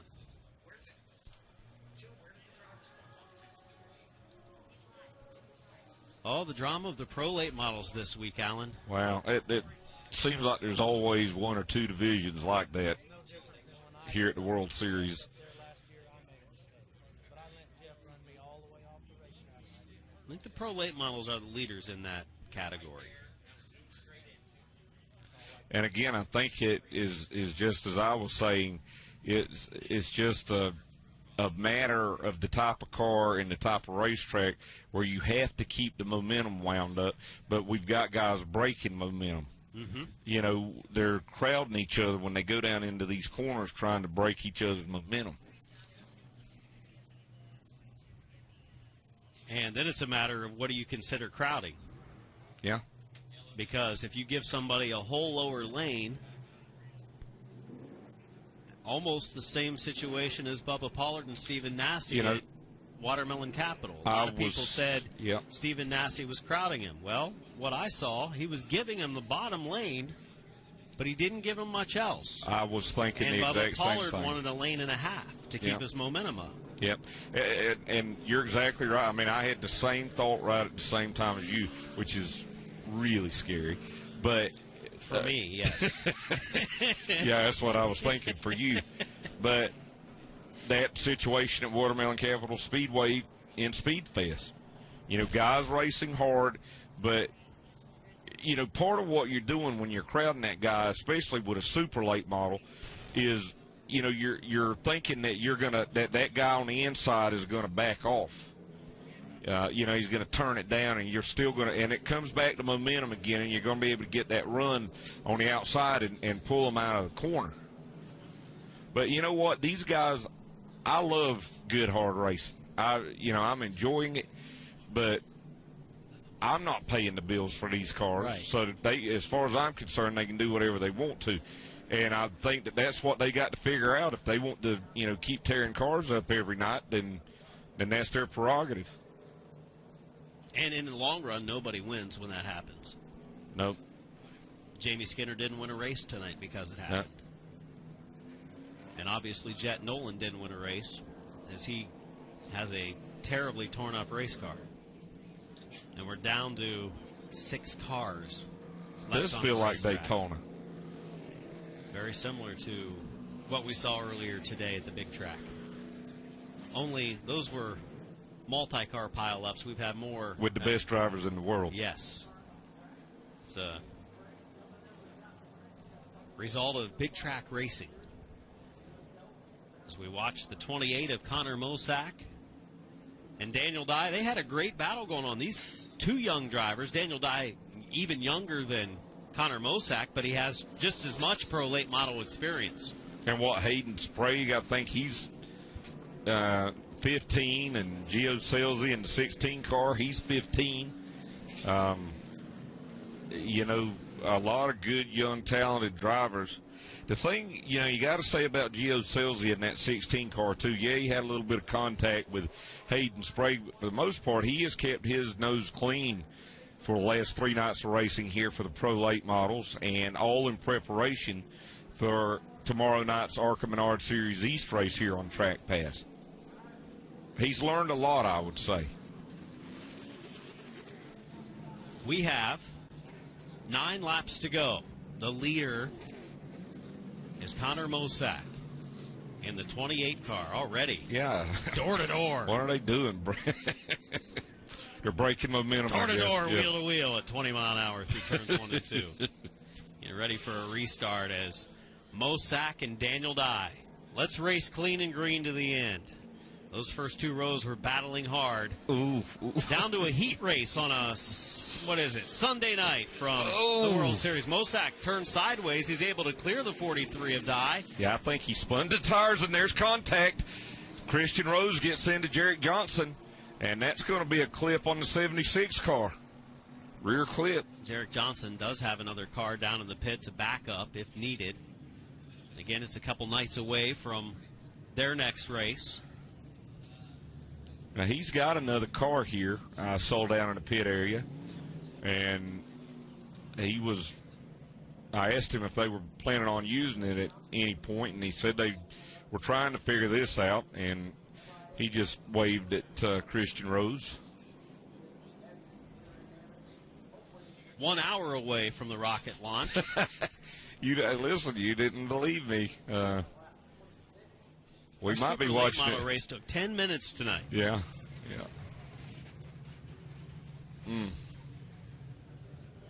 Heavy damage to the back end of that race car. Transponder still works. Yeah. On the lower right there in the orange pouch. That rear clip pushed over to the right, to the left. Uh-oh. So let's see what happened going down into turn number 1. And Rose went up the racetrack, caught Johnson. And Jarek Johnson and Christian Rose. They made a little contact there, and then going back into turn number 1. Yeah, he just pushed way up the track, like the car wouldn't turn, and kind of ran him over. And Jarek Johnson's pulled right in front of him on pit road. Yep, they're nose to nose. And Jarek Johnson climbing out of the 76 car. So work continues on that ride, and there's Jarek Johnson walking over to Christian Rose. And I think this is an older driver. And now Mike Skinner stepping in. Jarek Johnson is 40 years old, and I think that was an older driver going over telling a younger driver, hey, you have got to, whatever he said to him. And then I think there was some miscommunication there because you could see Mike Skinner and Jarek Johnson kind of like, whoa.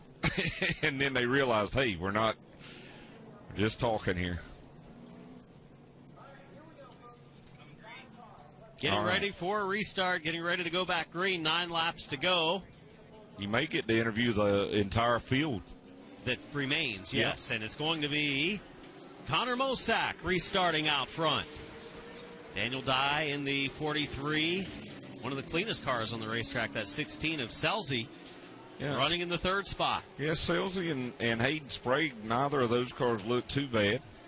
Spread out a little bit. We're down to 5 cars. Yeah. 8 to go for Connor Mosack. We'll see here once they get a couple of laps under their belts. But based on what we've seen, I do not think that Mosack is the fastest car out there. It may be the 43 car. He's starting to close the gap a little bit. And let's look at our speeds here again. And closed it by 3/1000ths of a second. Yeah, they were almost by a little bit. I mean, dead even there almost. Selzy running in the 3rd spot in the 16. Good job for him, man. I'd say he's going to be really excited to get through this race, A, and B, get a good finish.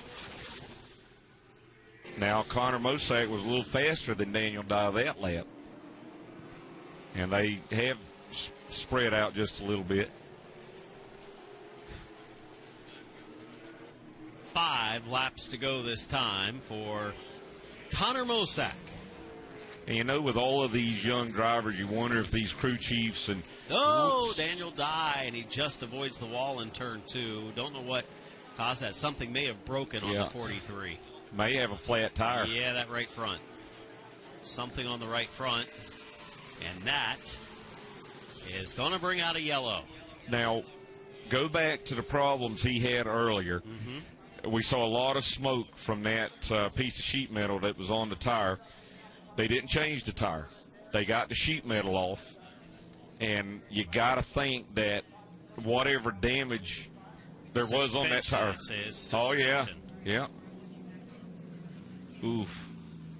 Could be the rim breaking, honestly. It just looks like. I wonder if, he could have even broke off the rim. Yep. The hub might have broke. So they'll open it up and look underneath. Boy, has Mike Skinner been busy tonight or what? Him and Dustin both keep coming out, and they're working on about everything out there. I think it's to keep them, give them something to work off some of that frustration. They have come out and worked on every car on pit road that's come down here in the last 5 minutes. They didn't help the Jet Nolan team out too much when that car came. Nah. I think there's no fixing it, so they walk away. So, Daniel Dye's 43. You're definitely going to need that extra night. If we raced here tomorrow night with the pros, I don't know if we'd have about maybe 3 or 4 cars. Might have to start the Bombers with them or something. Yeah, might have to start the Impala. It's out in the parking lot. Daniel Dye was on his way to a second-place finish. He will race tomorrow night with the ARCA Menard Series East cars. Interested to see him run tomorrow night. He's impressed me this week, and he impressed me at Speedfest. Yeah, he's a very well-spoken young man, and he's got a great sense of humor.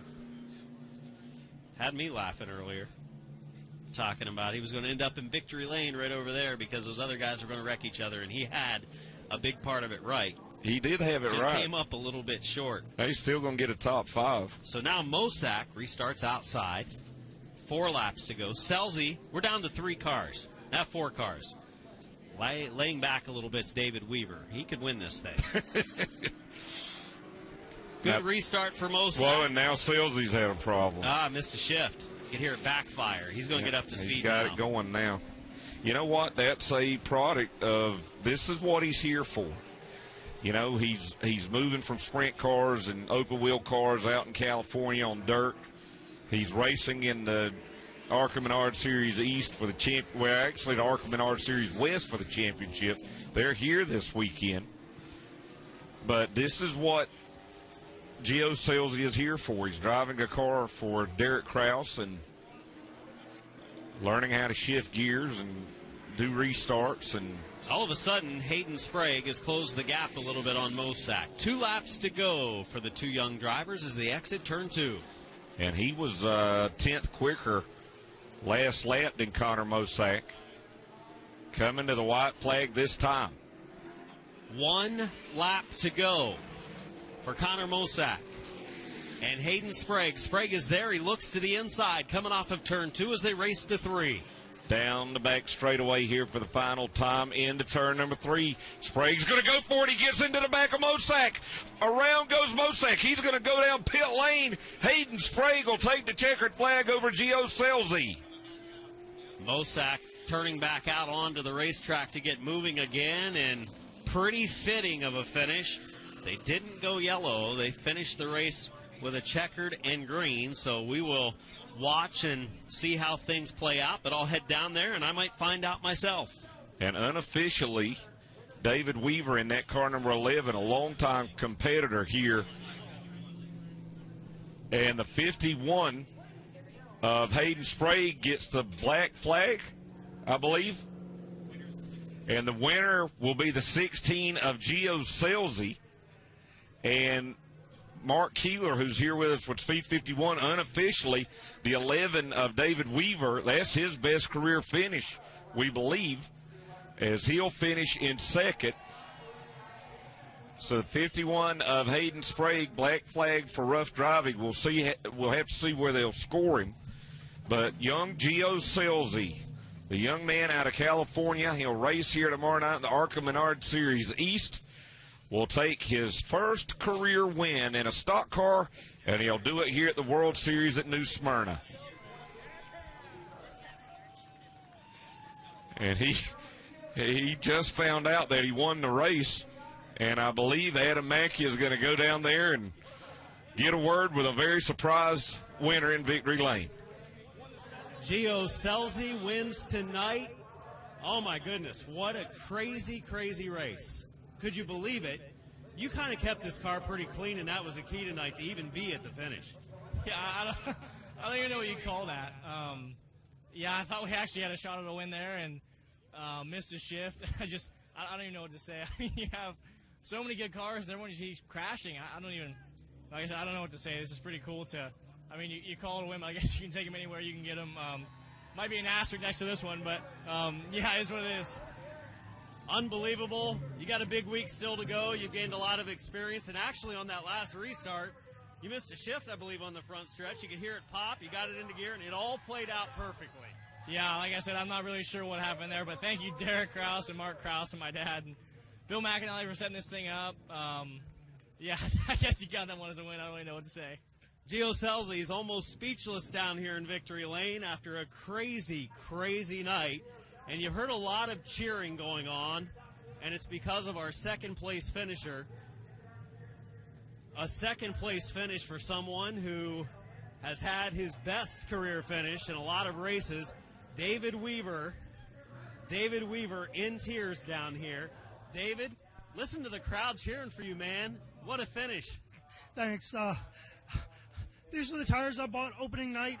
They got over 100 laps on them. I was barely hanging on, but gosh, I love this. This is great. This is great. You know, you stayed back from the field even on the last couple restarts, and it was probably the right thing to do tonight with the way the race played out. Yeah, I knew those guys were hungry and were going to beat and bang there. And with my tires being so old, I couldn't stick with them anyhow. So I figured I just hang back and just do the best I can. I can't believe it. The people up in the crowd, you've got a lot of fans still around at the end of the night. Oh, man, I love it. I love it. David Weaver, a third-place run in the 11 car. He's definitely thrilled with how that played out. Connor Mosack comes back out. He looked like he was on his way to victory. Connor Mosack, what a run tonight for the 28 car. You avoided most of the craziness that took place during the race. Coming off of turn 4, he had closed the gap, made a little contact with you. They take the win away from him, but unfortunately, you couldn't keep it in the right direction. Just a bad way to finish, right? Yeah, I mean, I don't know what else, we could have done there. I felt like I was running as hard as I could, and, I really don't have anything to say about that.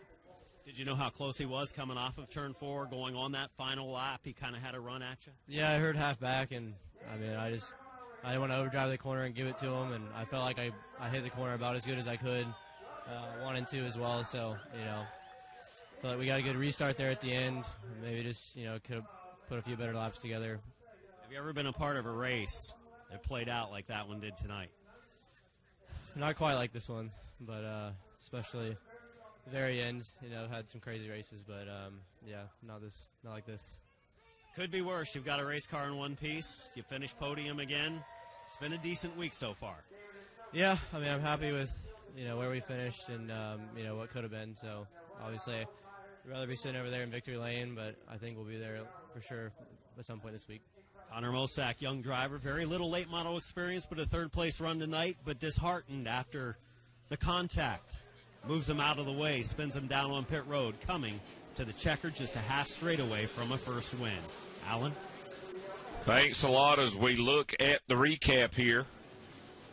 And Hunter Wright started on the pole. Everything kind of went sideways when Dario Capercio got into the wall in turn 1.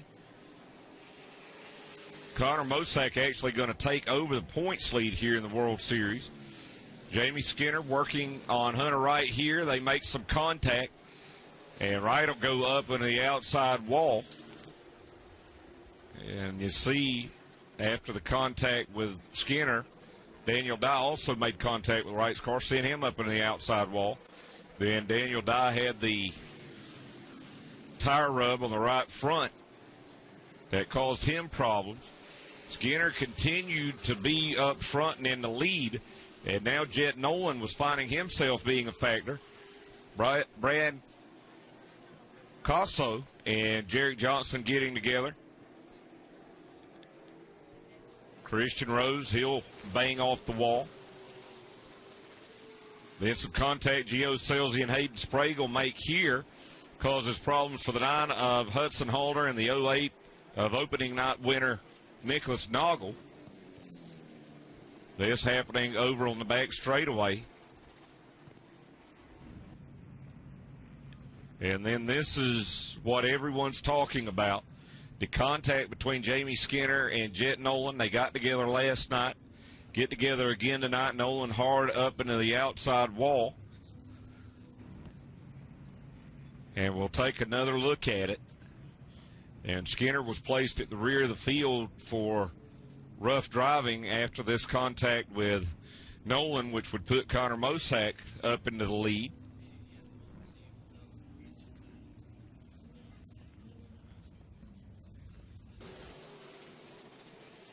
But the contact was not going to be over as Daniel Dye and Hayden Sprague race here.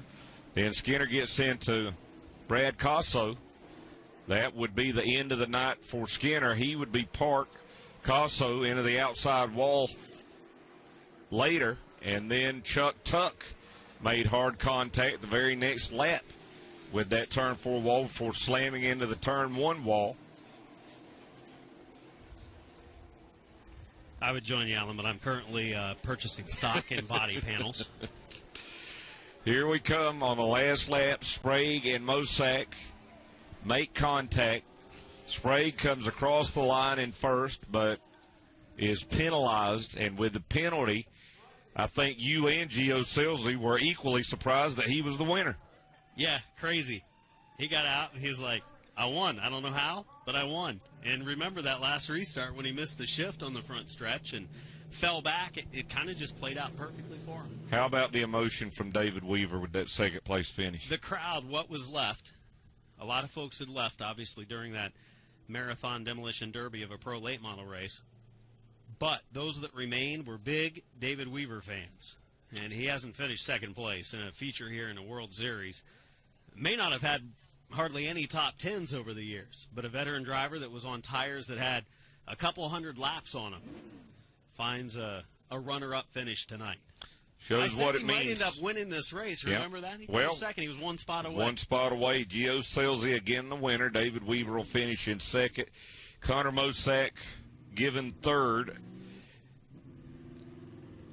And then after that, I don't know, because right now the officials are going over where Hayden Sprague will be placed here, which I would think would be the last car on the lead lap. Yeah, that would put him fourth. Fifth.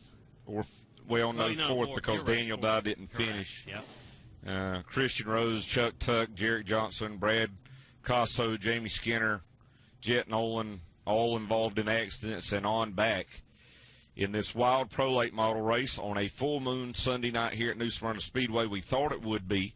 Connor Mosack ends up taking over the points lead as well here in the pro late models. 44 minutes to lift off. Well, folks, we want you to watch the lift off. We want to watch the lift off, but we want you to come back tomorrow night and watch more great action from here at New Smyrna Speedway. Remember the ARCA Menard Series East and the Tour Type Modifieds in action, all starting at 7:25 Eastern Time here on Track Pass on NBC Sports Gold. It's been a wild one. We'll be back here with you tomorrow night and throughout the rest of the week on NBC Sports Gold. For Adam Mackey, I'm Alan Dietz saying so long from here at New Smyrna Speedway.